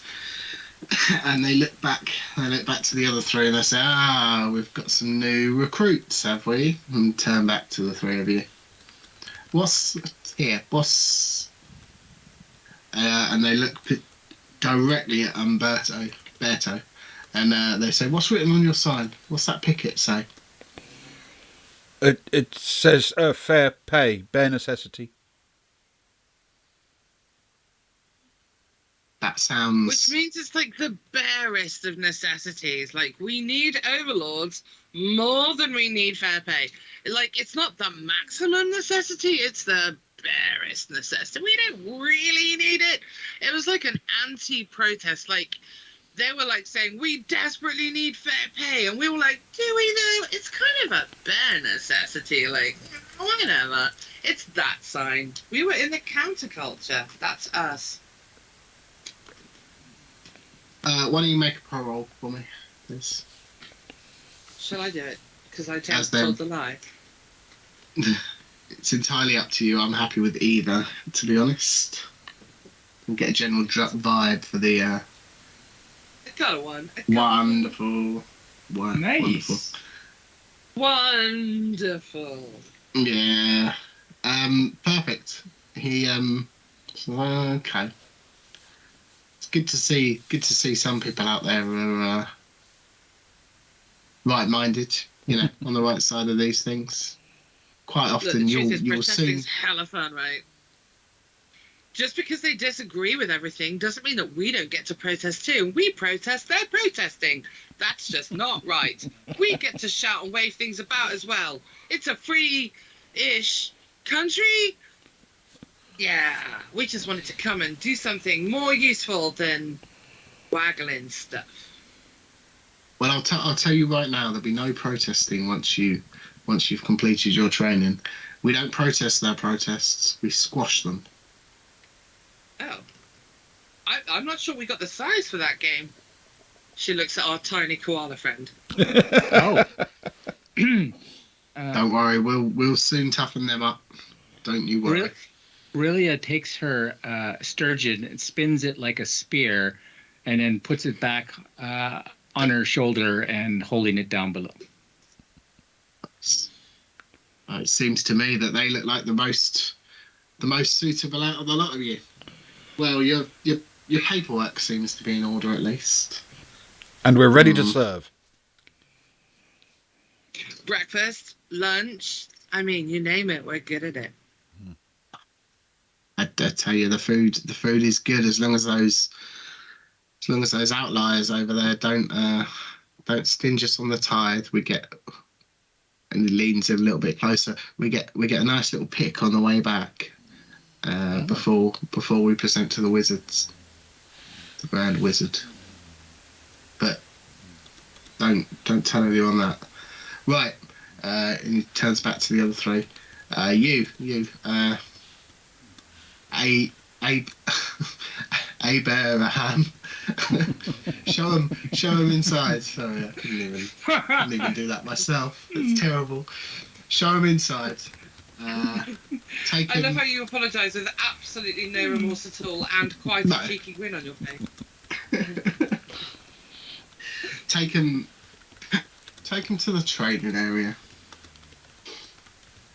And the bear, one of the bears behind him, a rather grey-looking grizzly bear, sort of almost sarcastically, steps to the side and over politely bows and offers a paw out for you, sir. It's going and says, "Oh, please, after you." March proudly in. Okay, yes, do the same. How's the honey here? Honey. They look at you and they say, "Oh, the honey's good. There's a small little town not too far from here that particularly farms trees of bees, and their main produce is honey. Sometimes we get it and it's still warm. It's a wonderful thing. But again, we're not meant to take too much. Don't go telling everyone.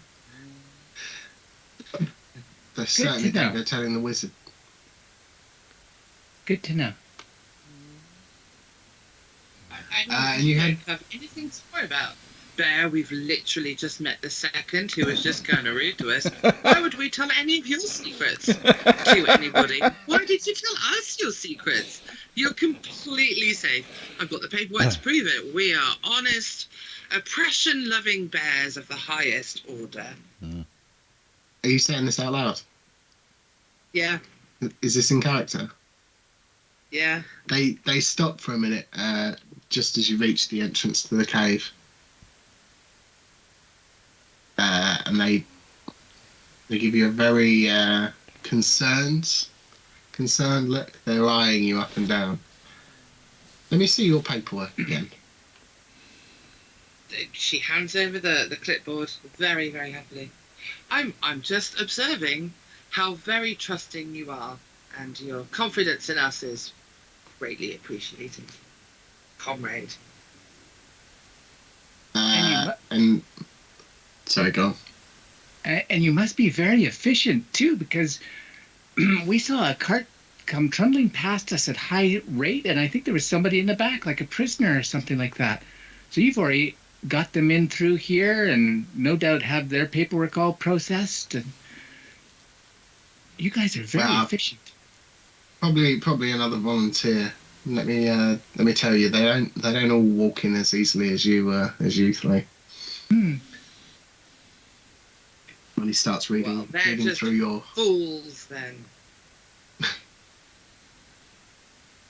Starts reading through your paperwork, paying very close attention to the forms and all the details and the names. And I would like Belinda to give me a pro roll with advantage because it's paperwork. Okay. Just a retrospective one. I got as you're acting slightly more. And a 2. I got a 2. Nice. So everything in your paperwork is you said it was all false details, right, and all rubbish. I mean, yeah, you know how this bureaucracy works. It's just dense nonsense or repetition, and you know those typically oblique government questions like, oh, I don't know, do you have any intention of subverting the blah blah blah, or for how many years have you lived in your house excluding holidays, and I don't know, national service, just complete shit questions basically that tells it. Even if you understood them, they would still tell you nothing. Yeah, of course. If you ticked yes, go to section 64B. Yeah. And continue. Yeah. The bear can totally read. Well, most of these bears can, but depending on Belinda's handwriting, they can read. But they seem to be doing okay. They look down the forms. Handwriting. Block capitals, black pen. Yep. Black pen caps. Yeah. They look down the forms and then they look back up at the three of you and say, "Well, your forms are in order, but your attitude needs a little bit of work." I tell you what, we're gonna skip the training for now, and we're gonna go straight to the education. And he looks over his shoulder, back at the brainwashing. Yeah. Back at the the three others, like he's not disobeying orders. We're gonna go there first. Follow me, and walks into the cave. You step inside. Was that to us, or was that a dog? I think. Oh no, I was asking if I don't think we've disobeyed yet. Yeah, I don't think. No. He have any intention clearly, of disobeying anybody. He is clearly disobeying the order of whoever it was in charge who told them to take you to the training area straight away. So you walk inside the cave, and it's sort of the mouth immediately opens up to a much larger area that is reasonably full of pink sashed bears. There's lots of stalagmites and stalactites, and they tend to. There's a couple of bears who are obviously off shift or maybe on the night shift that are sleeping sort of nestled up in a little nook of them. Nook of the stalagmites. Sorry, I was just trying to remember which ones go which way. Sleeping there. Go down like a pair of. Yeah, mites go up. Like, not tights. I have to do the a capital T. Yes, so yes, that's what down, I do too. And then the M's are like 2 points, so they go up. So I was just spelling out letters with my hands. But there's some bears, sleeping. There's a lot of other bears chatting. Some of them are eating some what looks like almost like a watery broth, but you can smell the scent of warm honey that is clearly what's being heated up over the fires. It's a lovely smell, but it's kind of mixed with this very earthy, damp cave smell, I suppose. There's this faint scent of seaside almost coming up, and as you step through, there is indeed a shrill, loud scream that just echoes around this area. Just a very sharp, quick one. and nobody seems to react. There's a couple of people that almost sort of half look around and jump. Maybe some new recruits that aren't quite used to it yet. But you can certainly see why people would think that this place is haunted potentially. Anyway, you head into the large area. There's lots of beds around, and you're led off down one of the adjoining caves. You get down to the end. Sorry, go on.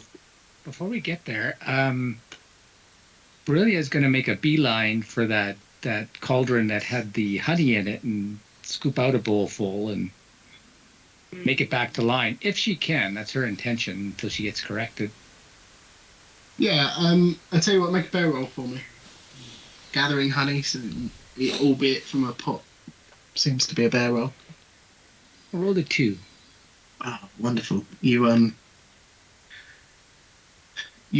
rush over, and there's 3 bears sat around this fire, each with their own pot, and you're certainly not the largest bear in here. So you manage to get up almost unnoticed and scoop out a pot, and just as you're leaving there, one of them goes, "Oh, hey, no, it's fine," and turns to the others and say, "These new recruits, they're so in their place." Just salute with the bowl and head back. And you have a warm bowl of honey. Mm-hmm. Wow. It appears as though the guard who's leading you through hadn't noticed you slip away. They're much too busy talking to the other 2. This is where warm honey over there. We get some juice over here, apples mostly, And he points to there's like a barrel with a couple of bears walking around treading on what appear to be apples that are clearly attired from somewhere else, making apple juice. Toilets over there, and points to a dreary, like dingy-looking corner of the cave that, as you approach it, has a much more horrific and damp smell than the rest of it. The honey fades away very quickly. Question answered. They do, in fact, in the woods. Yeah. Or in the caves. Anyways. Sure. In a cave near the woods. I've always wondered. Sure. I do have a friend who's a rabbit. Is this above what? game? Sorry? A rabid what? No, a rabbit, like in the joke. Ah, yes. Is that a bear rabbit? No, it's very fluffy, and it's true, it doesn't stick.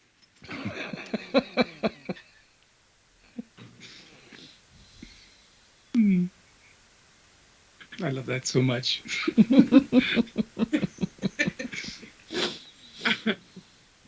Come on, Hockey, let's go. As you reach the west wall, just next to the toilets, there's 2 corridor type cave entranceways, and he says this one, that's to the training area. We'll go there later. This one is to the education department, and he leads you along a corridor, which eventually opens out into a much smaller room. It's got five chairs in it, and what appears to be a very flat, almost chalky wall at the end of it. All with the chairs facing, and there's a little makeshift desk. It's kind of like a crate with a larger bit of wood nailed to the top, down one end. And he says to you, please take a seat. And he looks particularly at you, Belinda, and says, "Please, Your Highness, allow me." And pulls the chair out. There's nothing that the chair's under, but it's almost a sarcastic gesture at this point. We haven't caught any sight of Cubba, have we, on our way through the cave? I'm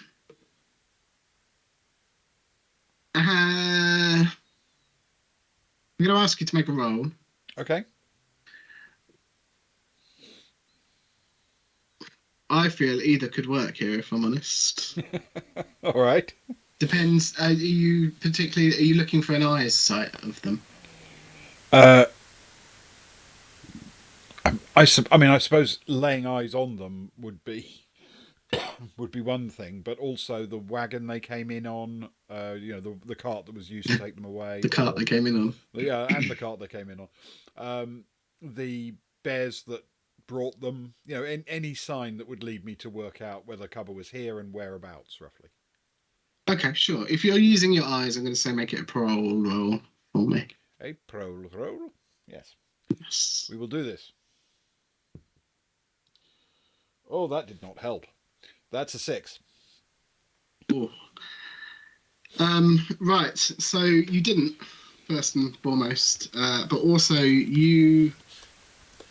as you were going through, you can either move a point from bear to prowl. You can't take the add 1 to your next bear roll because I believe that's the one you took last time. I did. I'm still carrying that +1 on bear. Yes. Or you can become distracted and begin preaching about the greatness of your cause and mission to anyone who will listen until you succeed on a prowl roll.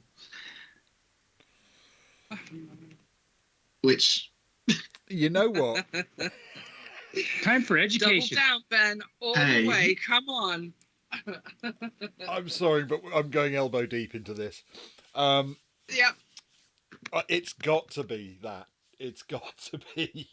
As they start the process of getting us to sit, I will start reciting every socialist manifesto item that I can, demanding to be heard, demanding freedom for the oppressed masses. There's even a soapbox there. There is. I shall leap on my chair. I shall wave my picket sign, and I will absolutely make a complete idiot of myself. This could go horribly wrong for the plot, but it is what I feel I must do. Yeah, no, it's perfect. Do the rest of you, do the other two, do you sit down? I accept the proffered chair, and I don't really catch the sarcasm that it's offered to me. I think he's being genuinely nice, and I kind of simper a bit. Oh, that's very kind of you. Thank you, sir. Thank you. And she sort of settles down as Ben leaps to his feet, as Alberto leaps to his soapbox. And then she groans and rolls her eyes and says, he does have the proper forms for this. And just lays her head down on the desk to get ready to go to sleep. Berillia? I will just stand beside the chair in sort of a parade rest with the sturgeon at the ready, because I figure there might be wanting to pull down Alberto, and if they do so, I think I will start making a bear fuss at that point. Okay, perfect. So a few things happen.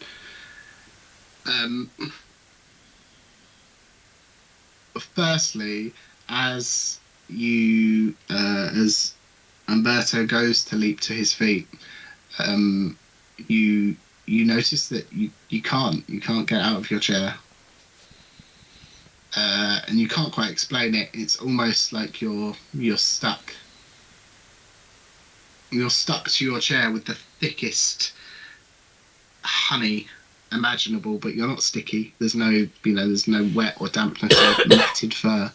You just can't get out of your chair. And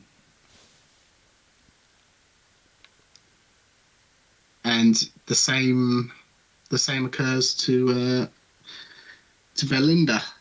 As you sit down, you feel something restrict the movement. Your arms are somewhat harder to move. You almost instinctively go to sleep, but you can't shut your eyes. This almost. thing is it's an invisible straitjacket. So I can't struggle, but also I can lean against it, right? You can be rigidly in place. You can kind of move, but above game, bears wouldn't know this, but it's kind of like you're held magnetically with very strong electromagnets to this chair. Okay, in that case, you're not, she but that's the lie feeling. down on the desk. She doesn't really have a very good sense of survival and danger. So she figures if she can't lie down and this thing is holding her rigidly, then she can just sleep sitting up for a while. It's fine. And so she kind of lets her head loll to one side and relaxes into the grip of whatever is happening to her. Yeah, cool, perfect. Your eyes do not close. And try as you might to go to sleep, it's oddly, This is highly irregular. possibly for the first time in your life, it doesn't happen. Huh. This is distressing. It's starting to become distressing. She's a bit perplexed. And she calls over to Berillia. Berillia, I can't sleep. She looks really confused. And have I noticed that Alberto's kind of struggled in their chair as well? And what are the guards doing? Well, I leapt up to stand on my chair, so I don't know what the situation will be. The general outcome of that is you can stand up because your feet touch the ground, but you don't remove yourself from the seat, so the seat sort of comes up with you. So it's like you're glued to the chair. It's really heavy. You wouldn't be able to move around for long like this, but at the reaction of a leap up, you certainly get to your feet and the chair is hanging off your back and sort of dragging you down. But chair. You are still in the seated position. Okay. Excuse me, young man. Something irregular is happening with the chair. I'm wondering if you can assist me. I can't lean forward. And she's trying to talk to one of the instructors and get some assistance.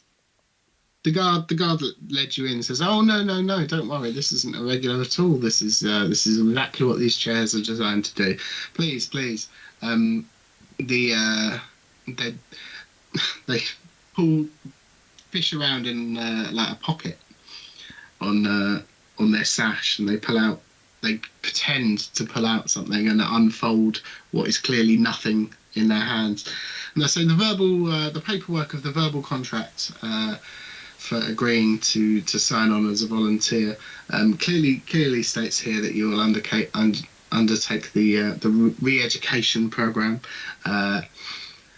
No fault shall be permitted to the guards or to Wogor Grislop, the Grand Wizard, for permanent fixation to chair. Don't worry, it's not permanent most of the time. Loss of hair or tiredness through lack of sleep. And they're sort of pointing this out to the invisible bit of paper that they're holding up to. So But please don't worry. You can't Once have the paperwork for a verbal contract, young man. Are you silly? once the education is completed, then the chairs will loosen and set you free. Well, In enough of an that. out of character fashion, can I just go, I think we fucked up. And at this point, there is another. You didn't notice it as you came in, but opposite the corridor you came in on, there is another corridor or like arched doorway that leads into a very similar room next door. And 4 bears come walking out. And he says, "Look, here's some of the newly educated bears right now. Hello, honey comrades," and gestures over to them, waves a hand in front of their faces, and they just continue walking straight out the corridor. And he says, "Oh, don't worry, they'll be well. They won't be back to their normal selves ever, but they'll be a lot more lucid in a few hours." Now, I thought we training. were supposed to respect our forebears, but those forebears look terrible. You might say that, depending on your outlook, they could be the bearer of bad news. Mm. Now, you, my friend, please take your seat. And he steps towards Berillia. Okay, I will hand him the half full bowl of honey and make as if I am going to take my seat. And then I will grab the edge of the seat where I don't think I'm going to stick. I'm making a guess. And I will lift the chair up and into his face to try and stick it to his face. Yeah, That was perfect. so He does. elegantly described. It really was. He takes the bowl of warm honey and off you, and almost looks quite pleased, and says, "Oh, thank you. I'm not due rations for another few hours now." And then make a bear roll for me. Okie dokie. I rolled a 3. Is your bear currently at 3? I don't think 4. anyone's My bear, 4. my bear's at Oh, 4. perfect. So as he's saying, "Oh, thank you," and looking down at the bowl and about to lift it up to his head to drink from, you can connect with your chair and Hopefully, tell me what are you aiming to do here? I'm aiming to put the seat of the chair in his face, so it'll stick to the seat of the chair. That's amazing. This will actually have a couple of purposes. One, if he gets it off, he may show us how he gets it off. Mm-hmm. And 2, it should at least obscure him while I deal with another one. Yeah. Yeah, perfect. So as he's sipping from the bowl, you pick up the chair. 1 hand, 2 hands. 2 hands. The sturgeon is just kind of leaning against me as I pivot and lift the chair up and over. Yeah, brilliant. You give a look. You have to do a little like hop almost to reach. It's quite a tall, reasonably tall bear, to reach their head with the seat. And as you smash holding on to the arms of the chair and smash the head into the seat, it does indeed stick to their face. They're stuck with the honey sort of in their mouth. With nowhere for it to go because their hands on the other side are stuck to the back of the chair and the seat is stuck to their head. But Is their mouth open, Ewan? Yes, yeah, it is. There is drinking Yes, the mouth is open. Okay. of honey going on, but almost more amusingly, both of your hands are stuck to the arms of the chair and you're sort of left dangling there from somewhere almost either side of their head. All right. And they immediately start, honey starts splattering everywhere, and they're almost trying to communicate, but you have no idea what they're saying because they've got a bowl and a mouth full of honey. And I'm being swung around by this chair, yeah. Yeah, they're spinning around. You're sort of flailing around. It's just your 2 hands at the minute. The palms, I suppose, mostly, and the fingertips are sort of magnetically held to this chair, though. But really, I wouldn't know that. But she would know you're stuck. The other 2 of you have got a chance to do something whilst this happens, if you so wish. There's no one else in the room currently. The 4 bears who have just left pay no attention to what's going on. Really, they seem to be in a bit of a daze. Can I just yell out something as well? Please do. All right, comrades, time for pandemonium. Pandemonium. Nice. Oh, perfect.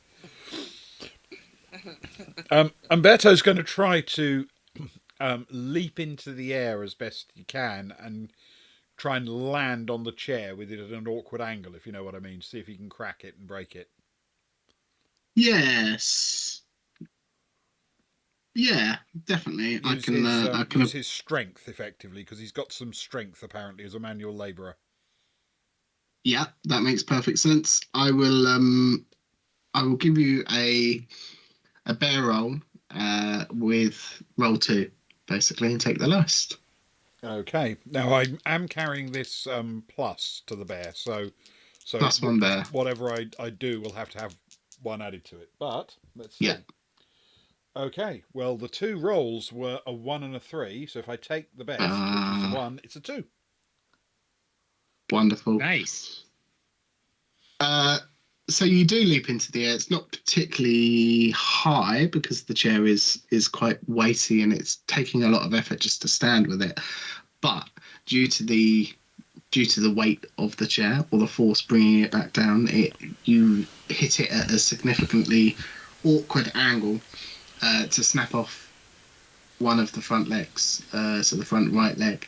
And as you snap off the front right leg, you suddenly feel that your right arm and your right leg has become free, but you are still affixed with the left.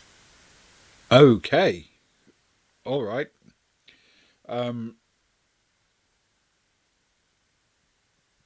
Can Belinda, following Alberto's lead, stand up and then call out, "Let's bang into each other," and then try and smash her chair into Alberto's chair? Yeah, I would say it's slightly more difficult. That I'm terrible with. I'm terrible with a lot of things, to be fair, but certainly with animals. I always envision sloths being slightly smaller than your average. Your average sun bear. They move quite slowly. Yeah. So Ben might be thrashing about with great urgency. I'm just really strolling. It's like the Tai Chi moves. Yeah. Slow-mo jump up and yeah. But I mean, there's literally no way she can generate enough momentum to bang this against anything in any kind of meaningful way.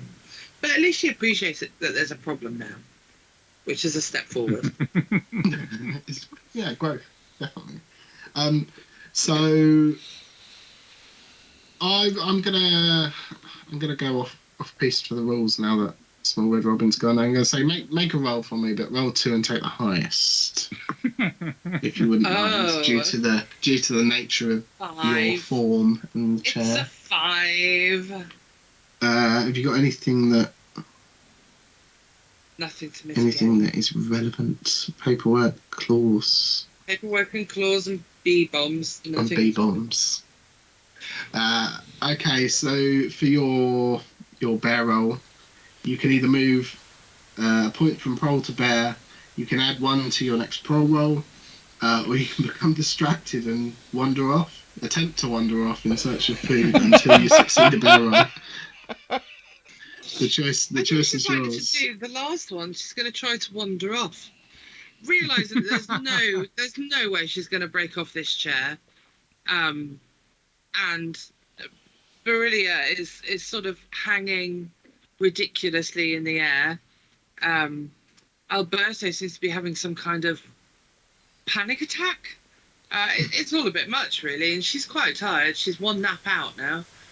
So she's gonna try and wander, back to where the bowl of honey seemed to have appeared from earlier. So she's gonna try and wander off that way. Yeah, perfect. So what actually happens is that you go to stand up in an attempt to then go on to smash your chair against Umberto's, but as you go to stand up, the chair feels to have a lot more weight to it than it actually should, and you end up sort of falling forwards, and the chair is still stuck to you, on top of you, and reasonably heavy at this point. So whatever wanders it off appears trapped. to be at this point. You're not necessarily trapped. You can move. move. Chair against the floor. You can move, okay. Definitely, but it is probably slower going than your usual sloth self would be. She's going to give up and just start to eyes glaze over it, even if she can't close them, and just lean into it. She's fine. Yeah, your eyes still don't close, which is weird because as you went down, you would think that you'd blink, at the quick incoming floor towards your face, but you don't, or you try it's to. It's very Clockwork Orange, this bit, I've got to say. And we'll swing back round to Berillia as you hang there from the arms of the chair with its seat attached to the guard bear's face. I'm quite willing to see what will happen, because he either has to get the chair off his face, which then I go with it, or and maybe I can see what they use to do that, or I'm just being swung around as this guy is flailing about himself. And meanwhile, it's a pretty safe position because, nobody can grab me really while I'm swinging around. So yeah, I'm quite contented to see what the next solution is for them.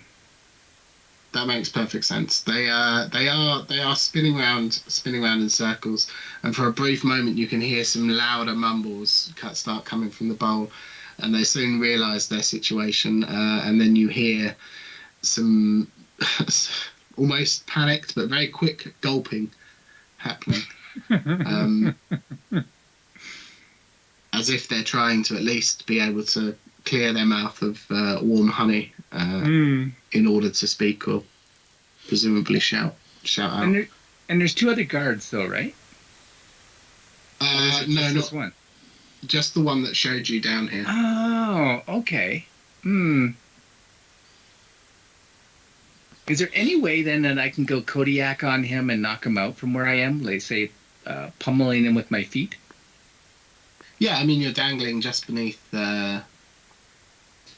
sort of So like, at their chest, just beneath their head, so you could... Yeah, so like swinging and kicking them in the abdomen repeatedly. Yeah, you could. I mean, if you feel as though you've got the upper body strength, you could probably deliver a foot to the chin, I'd imagine, given the stature of the koala bear. Yeah, us koalas climb trees. We got good upper body strength. Yeah, but it's entirely up to you. Yes, you can do that. Make a bear roll for me. If you feel as though you've got any skills that would suitably help you with this, feel free to roll with advantage. Well, he's eating all my honey. Does that work? Because that's one of my demands, and now he's eating all my honey. I would say that maybe that would trigger some kind of rage within you. If you wanted to use your hidden rage, I could give you advantage for that. For sure, right. As it is your demand. I will do so then. Yeah, I'm sorry. I thought there was still 2 other guards to deal with. I thought they were going to help him. But... No, sorry, that's probably me. My a 4 and a 5 description at some point. But I have a 4 in bear, so. Ah, well then that is perfect. The 4 works. Mm-hmm. Where are you going for? Are you going for the abdomen or the chin or somewhere else in between? I'll try for the chin for a knockout if I can. Yeah, perfect. So you lift yourself up and you swing your legs up and extend just at the right moment.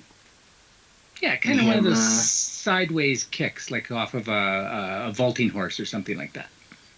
Yeah, brilliant. And you hear almost a sickening click as you make contact with their chin. Quit drinking my honey! Get the impression that now as honey starts pouring out, it's probably a crack in the bowl, but also they go immediately limp and fall to the ground. Hopefully on top and not under. Well, if you could roll a d6 for me and let me know what you get. All right, I rolled a 2. So you do end up on top. They fall backwards.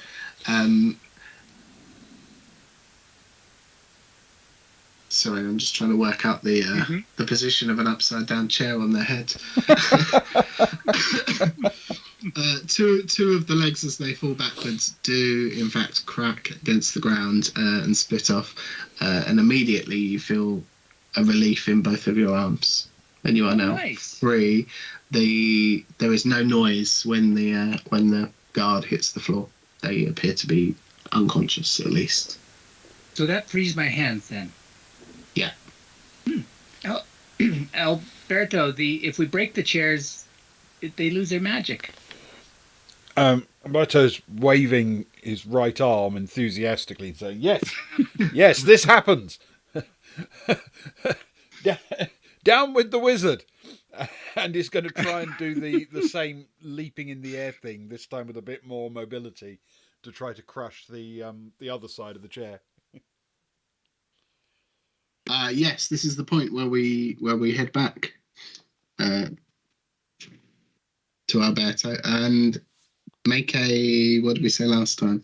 It's my consistency going out the window. It was a bear check with strength.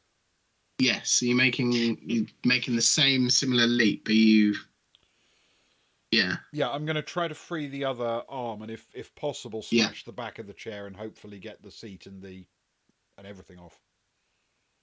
Perfect. Be my guest. Make a roll with your Okay. bear and your strength. So that means I get to roll 2 and pick the lowest? Yeah, Okay. that's the one. All right. Yeah. So that's a 1 and a 4. So I will pick the 1, please. Yeah, perfect. And this time I'm not carrying the +1 disadvantage. hmm I will say with a roll as good as a 1, there are no critical successes in this game, but with a roll as good as a 1, you can indeed break the other hand free, and all but the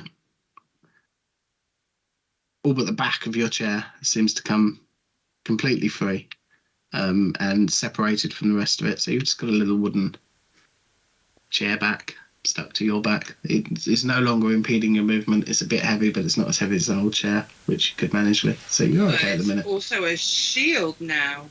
You're wearing Potentially. armor. Oh, yeah, potentially. I am potentially an and armoured bear.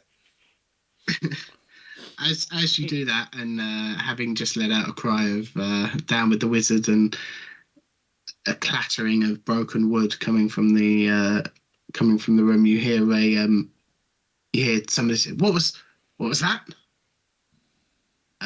And a couple of muffled voices off in the distance down the corridor that you came from. And we'll move on to Belinda. Belinda. She's just trying very hard to sleep at this point. She's exhausted. She's aware of what's going on, but she's under a chair. She's not really sure what's happening. She's a bit confused, really.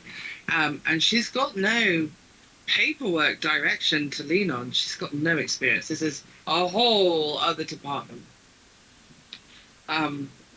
So yeah, she's got nobody to attack. She's got nothing she's particularly running away from. She's a bit frustrated by being stuck to the chair, but she's pretty helpless as well. There's not much she can do. So she's just gonna daydream and snooze and wait for something to change. There's not a lot she can do, unfortunately. Yeah, so she's not going to ask. She's not going to beg to be freed. She doesn't really understand that she's stuck yet. But the chair isn't. She's more concerned that she can't close her eyes. Yeah, There's sure. nothing much that she can do. As you're laying there towards halfway through your period of time that is your turn, you suddenly hear this weird crackled upbeat music that starts playing, and a light suddenly beams through the room. The rest of the room gets a little bit darker, and onto the white wall there is a projected image that says, from the education department of Wagor Grislop, proudly presents the way to the lying voices, and you see three bears up on the screen, standing very proudly with their purple sashes on, and the music continues to play for a little bit, as apparently some kind of I have no idea whether you recognise what you would equate this to be as bears, to be honest. But for us, a movie starts playing. Indeed. Yeah. Moving pictures. Specifically a propaganda movie, one would feel. It definitely gives that impression. That Alberto, we cannot look away from. Alberto, let's grab Belinda and get out of here. A good point. Now, Belinda's the only one still attached to the chair. Yes, apart from the small section of chair back that's attached to your back, but it doesn't. Yeah. Cautious of getting stuck to it by accident. Can Umberto try to smash the chair that Belinda's on with his picket sign. Yes. Make a bear roll with advantage and -1 to the lowest roll for your picket sign, please. Ooh, Nice. fantastic. Nice. I have to say, it was a close run thing. That was a 4 and a 6. So with Ooh. the -1, that's Gosh. a 3. Very nice. The wooden picket sign clatters into the portion of the chair that's showing as Belinda is face down in the ground. The chair breaks into pieces. Belinda, you're immediately set free. Your eyes now can shut, fall asleep if you want, I suppose. But it is quite loud in here. The other thing, unfortunately, that does happen with a roll like that is that the picket sign breaks. Oh. There is still a piece of wood there, and there is still a rectangular, square, circle, whatever shape the sign section was, is still there. But they are no longer attached to each other.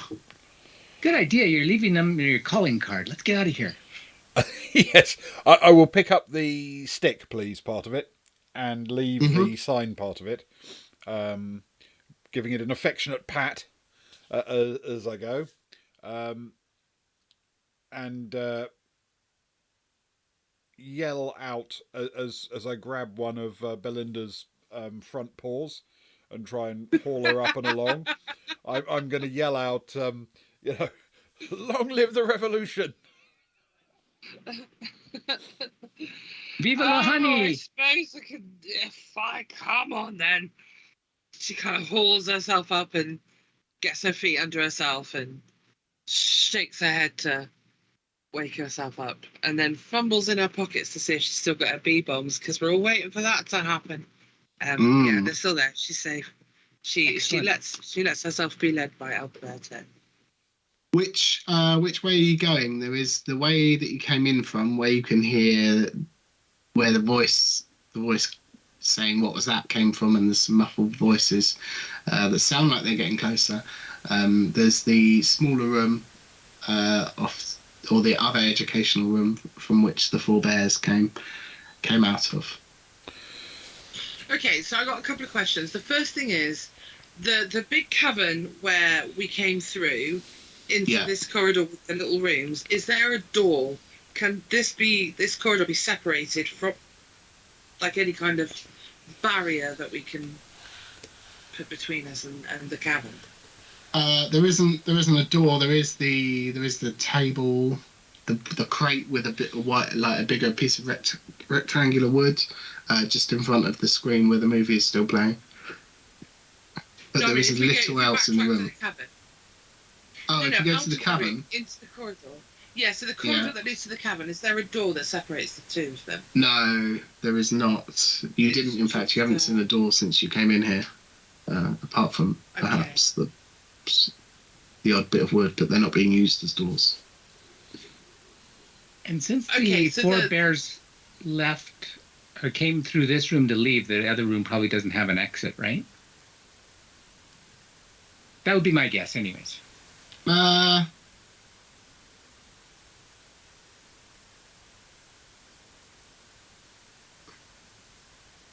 sure what this would be. Make a bear roll for me.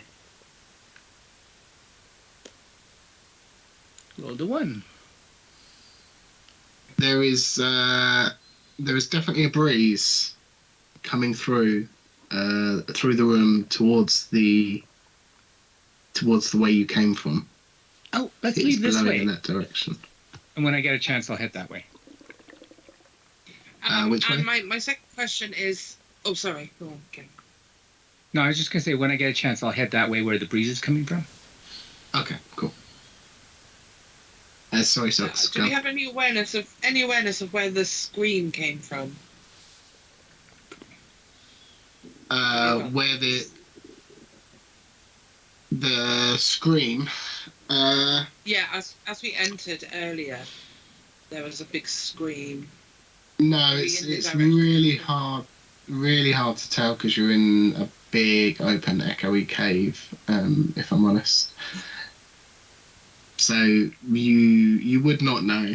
You do know that they are called the Yelling Caves because periodically, every now and then, there will be It's the a torture sound of a chamber. yelling scream coming from it, and this predates the the Mad Wizard making this the seat of power. So they have always been known as the Yelling Caves.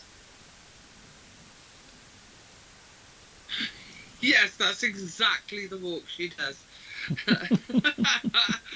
Amazing. Okay. What? So it's a big cavern, and then there's little, almost apses set into the walls where bears are sleeping, bears are eating, bears are shitting, bears are torturing each other. Sort of, or it's like Butlins with lots of little activity centres around it. Yeah, there's one. Sorry, I totally should have done a map at some point, but Sorry. You had I like didn't today. an afternoon to get this together. It's fine. There might have been slightly more time than that. Luke was very good. Yeah, it's alright. But there's a big cave. There's an entrance at the bottom. There are sections of this big cave that are toilets and sleeping areas and cooking areas, and they look like certain groups have made them that area their area for 3 or 4 bears, or some slightly larger. Okay. But So the question is, shooting off, there are corridors that lead off to other caves. Okay. If she got a bee bomb out of her pocket and sort of lobbed it towards where the bears sitting around the pot of honey are, just for lols and a distraction while we take off down the corridor, first of all, is that far enough away that when a kerfuffle breaks out, we'll be away from it? But also, that's is it too far to throw? So it's like within 20 yards ish from where we are. The bears with the honey will be too far to throw from where you are in the education room. There's a reasonable length of corridor, and they weren't sat right next to the entranceway in the main cavern What if she goes area. to the opening where the corridor sort of meets the cavern and throws from there? Whatever is closest, the toilet bit, the sleepy bits. You could attempt to, but there was a definite change in the echo of the mumbling voices that were coming towards you, so you would assume that they were already in the corridor. Oh, You could definitely do she's that. going to throw a bee bomb and she's going to throw a bee bomb and then take off the other way. Then I didn't realise they were that close. Okay. Yeah. Cool. Perfect. So I'm going to say She's that going to bears throw them aren't. directly at whoever is in the corridor. Yeah, you can't see them directly because there is a bit of a curve, but it's not much of one. You could certainly throw it down the wider wall of the curve, and it would follow it around the corner. Like go off with your friends. Okay, yeah, we're doing that. I'm going to say bee grenades or bee bombs aren't a particular bear thing, so make a pro roll for me with a -1 for your secret weapon. Okay. So that's what, 2 dice or just 1 dice? 1 dice, unless you've got a skill that is apt Well, I for rolled it. a You can 2. take away a Got 1 from that. -1. So I got a 1. Nice. Very nice. So you do, in fact, launch this grenade down the corridor, and it bounces off the larger wall of the curve and heads around the corner. And there's a couple of seconds, and then all of a sudden there is a very loud, almost deafening at the echo down the corridor and into your little re-education room explosion. And then there is a follow-up of a lot more noise, a lot more chatter, people shouting, "Well, and you can't exactly make out what they're saying, but there seems to be a reasonable amount of panic, followed a couple of delayed seconds later by an almighty buzzing sound, Excellent. almost omnidirectional from every area.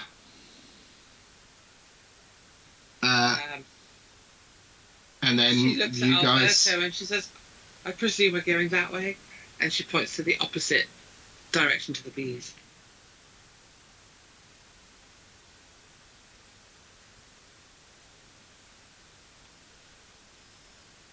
And it is totally your choice. Well, that's I the was just direction waiting that. for anybody else to... Yeah, that was the direction that I took off. That breezy area. Yeah, for sure. Then I'm following the koala. As fast as the waddle will go. Is Alberto going in the same direction as the other two? Yes. Yes, absolutely. Well, Alberto and I are still attached. I'm presuming, like, you're still holding my paw. Yeah, absolutely. So I'm through, and then I'm... Yeah. Cool. Yeah. Oh, before I leave, I do flip up the sturgeon into my hand, and away we go. Yeah. Perfect. So the two of you, the three of you, two of you walk that way, and the other one nicely gets a lift and doesn't have to exert too much effort, which I approve of fully. Yeah, thanks so much, guys. Sloth back Through yeah, precisely. I'll swoop in and take that one.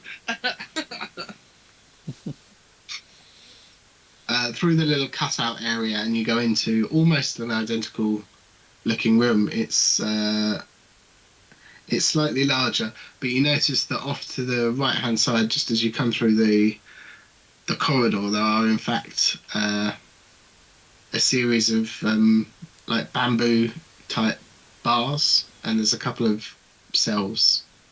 Oh, that's convenient. Cuba! Are there any guards here? There aren't any guards in this room, no. Nice. Come up. If you shout out, Come up. Let's just as free you them both shout all. out, How the many two cells are there, cells, roughly? Two two cells. cells that go onto the wall, yeah. Can I just and you swipe can- at the rope that's holding the bars together with my claws? Yes, you can. Make a. This is definitely bear, isn't it? Make a bear roll with advantage for me. Okay. A 2 and a 6. Guess which one I'm taking? The 6. Open. I'm kidding. I'm taking Opens I the would've cage said with six, barely but- concealed excitement. Excellent. There are in fact no doors on this side. The doors are actually on the other side of the cages. But given the sort of twine around the bamboo, you managed to completely loosen off one of the bars of the cages of one of the cages. And there is a much twice the size of the gap, plus the width of a thick bit of bamboo. The bear that's in there goes, yes, and again, one more, please. And the other two have got a chance to do something if you want to, before we go on to... Yes, well, I have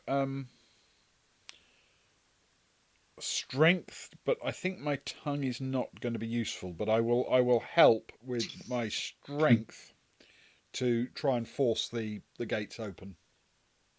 Lick bars! Lick bars! I was so hoping for it, Sucks. I know, but I just I don't It's been a got long see the game of value not in it getting here. anything. See, if the We lock already was licked on bars this in side, the other game. Yeah. I will use the saw edge of the sturgeon, the sawy back part of the sturgeon to saw through some more jute. Yeah, cool. So I'll tell you what, all those with strength and claws make a bear roll for me, and Kelly, can you make a pro roll for me, please? A 5 and a 1. If you're using your tool, you can, or your secret weapon, you can -1. If you're using your skills, which I believe is Ben and Socks, Yep. you can roll with advantage. Roll with advantage. Okay. Wait, well, it's my weapon, so does that mean I take one away or not? I got one. Basically, if I Yeah. take one away, I roll No, a you 0. you roll with advantage. So if you roll a 1, that's Okay. fine anyway. Cool. I rolled a 4. Take one away is 3. Isn't and that is still above my pro. So I didn't make it. Is your pro roll 2? It is. Okay. And Ben? This has not been successful. A 6 and a 5. Oh, Oh no! How did I roll the best that time? Outrageous. It's all that extra Um, sleep you got. right. So Kelly, you may choose from moving a point from bear to pro. You can add 1 to your next bear roll, or you can become distracted and begin preaching about the greatness of your cause and mission to anyone who'll listen until you succeed on a pro roll. Which is the +1 added to? +1 to your next bear roll, or you can minus a point from bear and add it to your pro.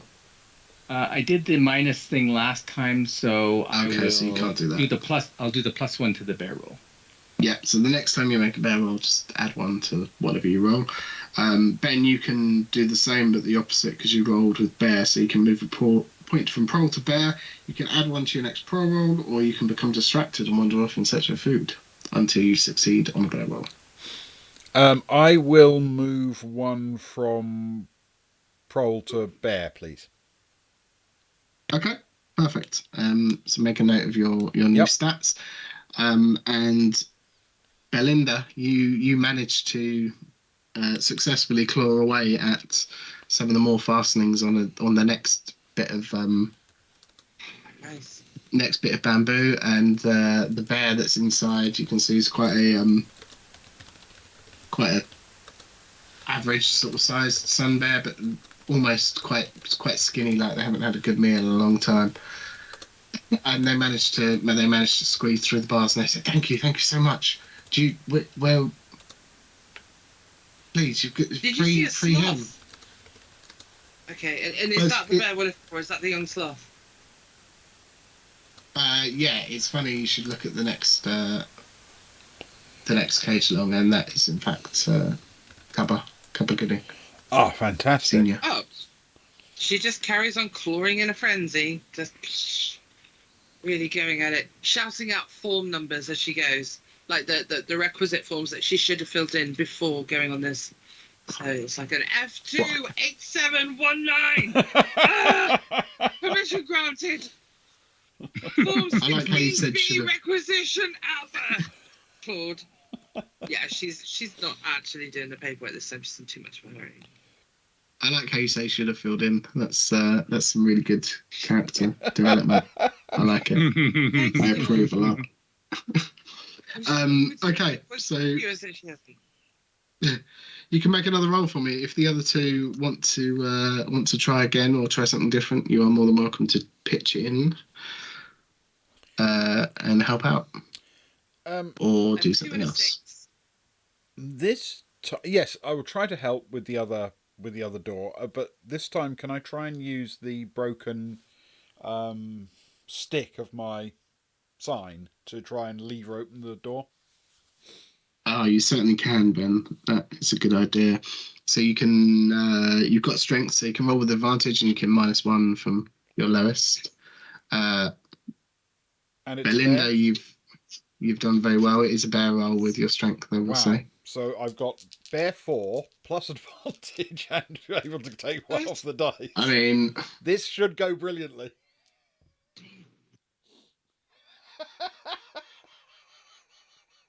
Go on, Ben, you got this. I've made it. Yay! Despite rolling a 5 and a 6. You're so efficient. And Berelia, what is your plan? Are you pitching in as well, or are you? With my bear hearing, can I hear how close anybody in the corridor is, or are they still busy with the bees? Make a bear roll for me. All right, so 6 + 1 is 7. Oh dear. Apparently, I can't hear from all that snapping and breaking of the bamboo behind me from the cages. Yeah, no, it's difficult to make out amongst the ever-present buzzing that's coming from everywhere. What not to mention, as you say, the snapping from the cages and the straining of your two colleagues behind you. So let's just keep an eye open there. Yeah. You can either then move a point from roll to bear, or you can add one to your next pro roll, or you can become distracted and wander off in search of food until you succeed a bear roll.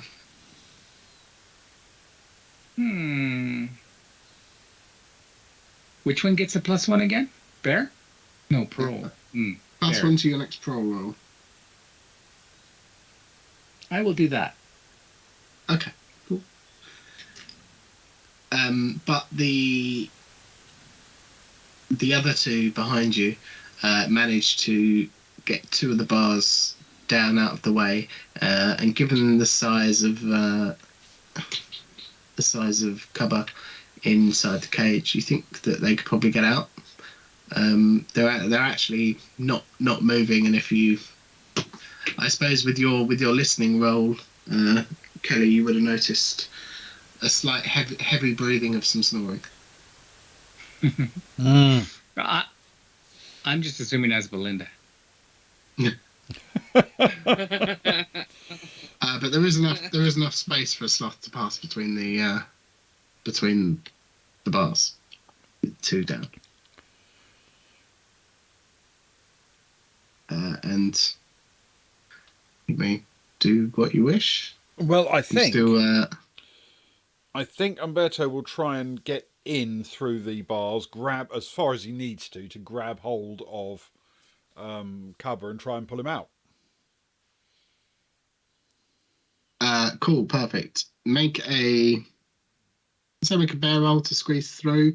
As you're doing this, you do notice that the yelling seems to be getting louder now. There was a reasonable delay to their action in advancing, but there's still a buzzing, but the screams are getting louder. Okay, so this is a straight bear roll. Can I use my strength bonus for that? I would say not. So I would say, if anything, that's probably a hindrance if you're trying to squeeze through. Fair enough. So straightforward bear. That's okay. That's a 3. And my bear is currently 4. Nice. So yes, you managed to get through.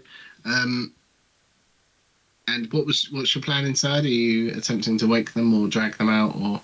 I'm hoping to sort of drag them, but the theory is that in the dragging process, waking will be a part of it. May I ask a question? Yes. No. I'm sorry.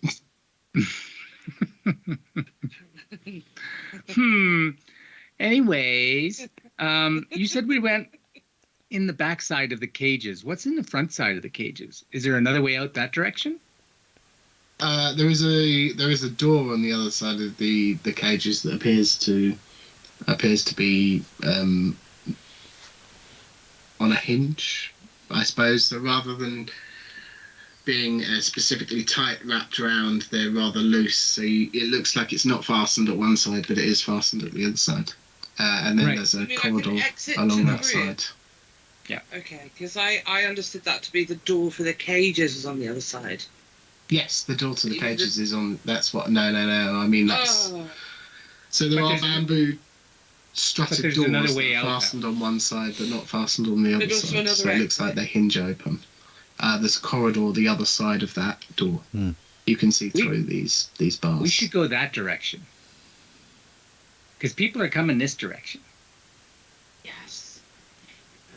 Belinda readies another bear bomb, and says, "Go, run, go!" And especially to the young sun bear they just freed, like, "Go, stop moving! What are you waiting for?" I've got a requisition for freedom here for me. Just take it and run. Go. And she waits until everybody's moving, and then throws another bomb at the corridor where the sounds are coming from their pursuance. If Brillia can, she'll just waddle through the opening made in the cage and use her sturgeon to pry open the door on the other side. Yeah, definitely. You can certainly go through the holes that's been made in the back side of the cage. For a sloth and a koala, that's not an issue at all. Make a bear roll to attempt to make a bear roll for me. A 2 out of 4. Yeah. Very nice. The door does offer up a lot of resistance, but you manage to successfully grit your teeth and bear through it.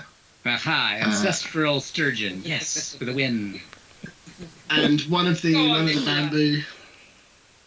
bamboo struts breaks in half, and as soon as it breaks in half, the door seems to lose all of its. It's almost like that magnetic hold that's holding you into the chairs, and it just swings open, and you almost go falling through it. Meanwhile, the sun bear does manage to squeeze through the gap, and they follow you out into the corridor. Really, Belinda, sorry, can you make just a quick roll for me with a -1 for your secret weapon? 3. Ah, wonderful. The grenades goes far enough into the next room that you probably think you're going to be okay when it comes to exploding, and there is a brief period of delay. Are you all heading in the same direction through the cage to the next corridor? Definitely, yes. Yes. Perfect. And there is a left and right to it. The left appears to go off and wind round a corner. It almost looks like it's going down. That's the area that the breeze is coming from. But the right is in the general direction of that main big cave. The entrance way. that. I would say out the way we came in because they're all chasing us down the other corridor, but it's just a guess. Yep, that works for I me. would say let's go to... No, the fresh air. We don't want to go back through the cavern. We don't know how many bears are still there. They're not going to all fit in that corridor behind us. It's kind of there my must worry. be some still left. Let's just go towards the fresh air. That's been working so far. No turning back. You're right. Yes. Off to the fresh air. Fresh air. She You sure you she can split grabs if you both want her to split? comrades. No, I think Nope. we're Fresh all air in it this is. together. We are She grabs the comrades. the United Bear Popular Front. Yep. Sink or swim. Yeah, the United Front of Popular Bear Rear. She grabs her comrades by the shoulders and says, "I've never been more exhilarated or exhausted in my life." Literally trembling head to toe. Glorious. Go! She takes off at pace. The fastest any sloth has ever moved in history. She's gone. And as you all run down this corridor, you get to the corner and turn around it, and all of us behind you can hear another loud explosion of a bee grenade, and a quiet few seconds as you sort of pause and wait for the horrific buzzing to echo on once again, and there are more screams of mindless, brainwashed, prolet, bury it, Let it be. lackeys behind you. Those ones are butt trained. But you turn the corner. Is the baby sloth awake yet? Is Cabba awake? It seems to be quite content with the carry drag. I assumed someone was carrying them, but it's entirely up to you. If you wanted to give them enough to wake them up, that's fine. Which I believe Ben did say, didn't he? Yeah. Drag to wake. Yeah, Drag so to they are wake. awake, and they're following you along. They are the last in your group. They're not quite as exuberated by the freedom as you would expect. Certainly not as much as Belinda is, but they are awake. Excellent. Does that mean they can actually help with the actual movement? Yeah, well, it's funny you should say that. You all head down the corridor and down deeper, and you spin around the corner, and very suddenly I would like you all to make a bear roll for me. Bear roll. I feel like I might have done a classic socks choice here. Let's look in the volcano. Finally, good bear roll. That's a 2. 1. 5. I'm sorry. It was we just rolled 1 dice for that, right, Ewan? Yep. Yeah, just 1 dice. Can you also give me an order, please, of what order you're going in? I think we can should assume have asked Belinda this is going first, first really. because she's so hyped. I think I'd probably be, if I'm pulling our rescue bear, I will probably be at the back, I'm guessing, because that'll slow me down a bit. Yeah, perfect. I'll be second. Cool. So as you turn the corner, almost immediately there is a big opening and there is a shock of daylight, and you can hear waves, and you can hear waves just in time to also hear Belinda give out a yelp as she runs straight out of the opening and falls with a Wilhelm and a splash at the bottom. Belinda, you suddenly find yourself not. It's long enough that I wouldn't jump it if I was there, but it's not. It's not enough to. It's not unbearable. It's not unbearable. As long as you break the surface tension in a reasonable way, you'll be fine. You're not going to endanger. So on the way down, she does a couple of backflips and then pierces the water like Tom Daley. She doesn't do any of that. She unceremonious plunges belly first and then splutters up to the surface. Is very nearly crying with the shock of it all. This has been like a day of days. And she's like, yeah, it's wet. It's wet. That's really all she can say about it at this point. She's just dismayed and horrified. Just Brilliant. And the rest of you hear that. Yep. Yeah, Brilliant just runs right off the cliff and spends the extra 2 or 3 seconds to Yogi Bear it before plunging. Nice. Yes, same principle for Umberto. We're going to literally drag our rescue bear off the edge of the cliff and plunge down into the water with a sort of yell of yippee.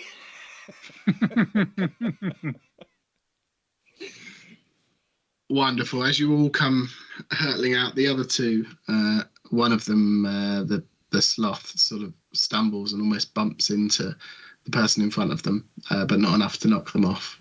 Luckily enough, they were far enough behind. But following your lead, they happily jump into the water, which is, a bit bracing compared to the warmth and damp. Well, not the damp, but the warmth of the cave. The damp is very familiar, though more extreme.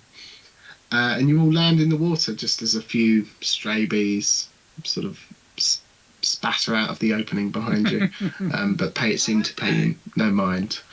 And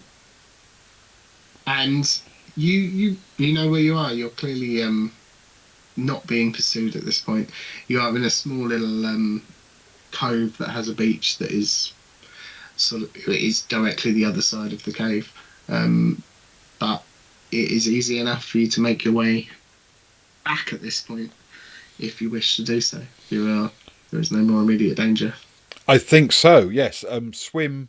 We will bear paddle to the choice to the beach. I will make sure that Cubba is well taken care of. Make sure he's not drowning or anything as we get towards the beach. But other than that, we'll just make our way. Bears can swim. We're not too panicked about a little bit of shallow water. Yeah, there's the odd moment where you have to wake Cubber up and remind him that he's in water and sleeping is probably not the best idea. But you will make it if that's where you want to go successfully towards the beach. Yeah, Berelia Are we, will just. Go on, Kenny. I'm sorry, excuse me. It's okay. She's just doing the backstroke. She trapped a bunch of air in her pouch, so it's extra buoyant. And she's just casually backstroking towards the shore, and she has a sturgeon across her stomach and held with her feet. So. I love Nice. Are we able to figure out where Clip Clop Yum Yum and the cart are from here? If you, I mean, it will take you a little bit longer. You'd have to make a wide arc sort of around that lower down clearing, and make your way back up to the top, and then follow the road back if you want to go that way. If you want to pick up the cart and I just feel like our two saved bears. Well, they looked like they were starving. They must be exhausted. They've been tortured and treated very, very badly, and we are expecting them to get home in a hurry. But we've got a horse and cart that can carry them, and it's got food in the back, so we could feed them on the way. It's a fair point. Yeah. If we can spare the time, and I don't think we're against the clock exactly, are we? So, yes, absolutely. Umberto will enthusiastically say, yes, let's carefully pick our way round. Make sure we don't attract too much attention. Yeah, and if we kept out of sight right away from the fall, they may not know that we actually went out that way. True. yeah, you weren't seen, certainly, that you know of. So they may still Didn't be seem searching like the you were being caverns for us. pursued. Yeah. Excellent. And if you, as you all make it back to the cart, there is indeed food. Your two rescuees are more than happy to eat as much as you will offer them, and you have a very safe and uneventful trip back to your home. You say that, I'm curling up in the back with the two kids in a big pile where we're all warm, and I'm keeping them safe and happy. And yeah, bears thrive on proximity with their babies, and they're not her babies, but still, she wants to gather them close and make sure that they're warm and dry and safe, and that she is also warm and dry and safe.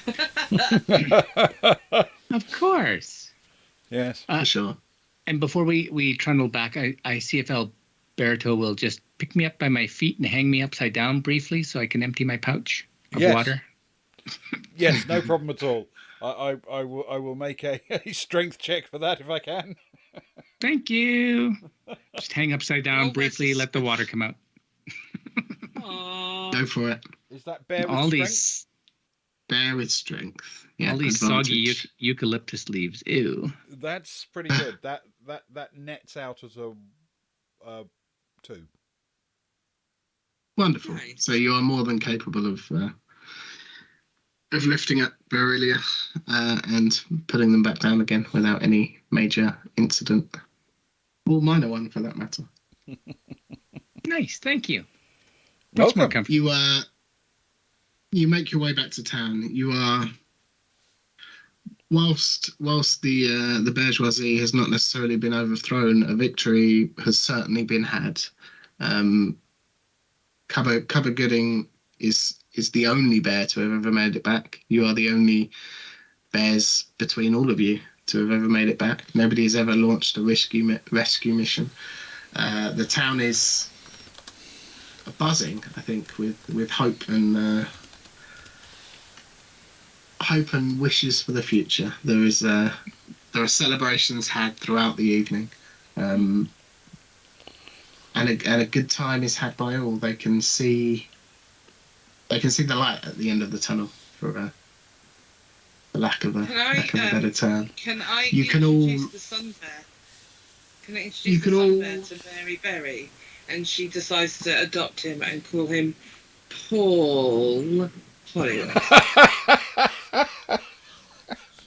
Paul. Mm-hmm.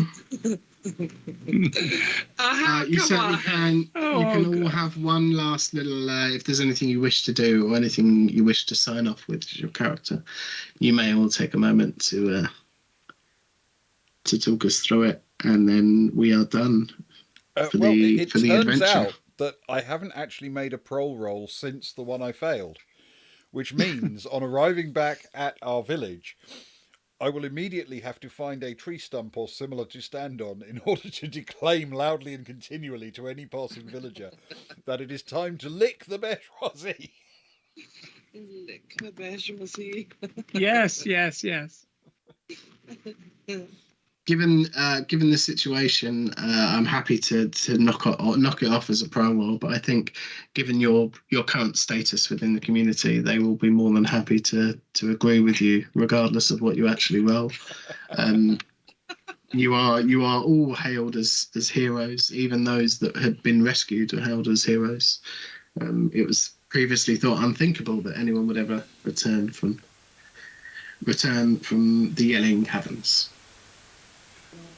Brillia will spend or will have a week-long special of extra strong espresso coffee at the coffee shop, where she can show her new tattoo, which is a chair on her left bicep, and regale how they escaped the brainwashing of the Yelling Caverns. Oh. Nice. And everybody is very enthralled and attentive, and they have 100 different questions, and you could stay there all night if you wish And not get any leave sleep. a tip. Tip jar. And the tip jar is full of no money, but various things, eucalyptus leaves and gooseberries and various things that people have that they can offer up. It just needs to be a tip. It doesn't have to be anything good. Yeah, for sure. But Belinda will make sure that the sloth is, returned safely and happily to his family, who she probably knows, but they haven't filled out the requisite identification form, so she can't remember who they are. And then she goes up into a tree and hangs upside down and finally gets to sleep. And she's delighted with how, though, she's just able to just completely snooze and not worry about anything in the world. Yeah. And it's allowed. That's the one for her. It's a loud night below. There is music playing and there are people celebrating, but around your particular spot, it is people pay a bit extra attention just to attempt to keep it down. And what noise they do makes doesn't stir you after such an exhausting day, and you have a wonderful sleep. She likes hearing that there are people who are happy and safe and well and being together, and just because she's not of that noise doesn't mean that she doesn't enjoy it. So that's fine. She's having a lovely time. Happy people fill out forms. Yes, they do. Yeah. Yes, they do, and they fill them out with a light heart. Yes. Oh, you guys. But also, she does go to the other barista and make sure he knows now that her name definitely is not Stev.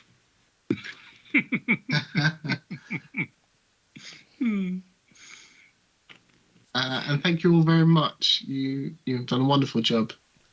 Thank you, Ewan. This was fantastic. Successfully rescuing.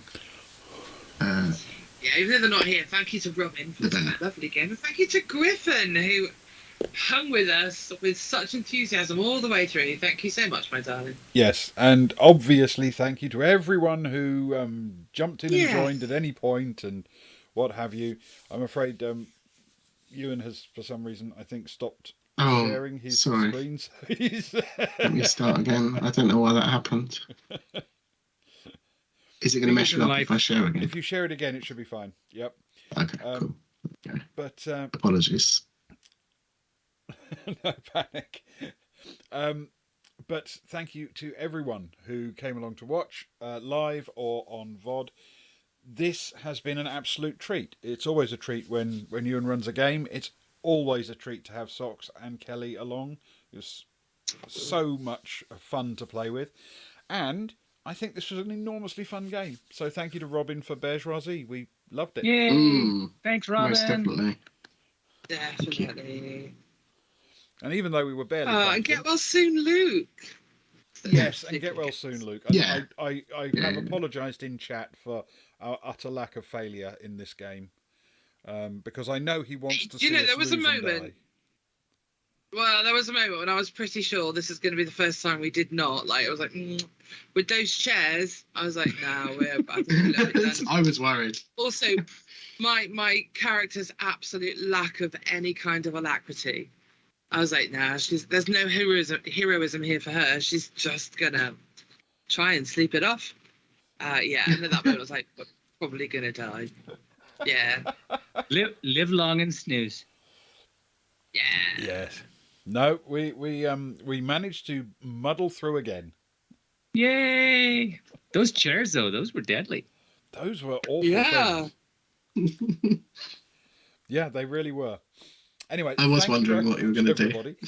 If Luke is feeling up to it, we don't want to prejudge the issue, but assuming he's feeling up to it, the next thing we'll be streaming will be on Monday, which will be the Spooky last spin. evening of the Boys from the Baltic Star weekend, and that will be the Quarry. We're coming right to the final couple of sessions, possibly, of the Quarry. So, with a bit of luck, Luke will be up to that. And then hopefully, either way, there should be a video game on Thursday, probably some Cyberpunk, and then our next tabletop game will be Traveller on Friday. To find out more. But also, was there a mention of Ewan running this game as a table at your upcoming convention? That is a thing. Yeah, Yes. It will be run. So on the 18th and 19th of March, that is, we are holding a convention in Faversham, and apparently you will be able to come along and play this game with Ewan live. Which is a treat, I tell you. Having just done it, it's a treat. Oh, you're too kind. Thank you, Ben. Grab the link. Yeah. Right, thank you very much, everybody. It's been Thank you an for having absolute me. pleasure as always, and I shall let you all go. So from me, good night. Good night. Good night.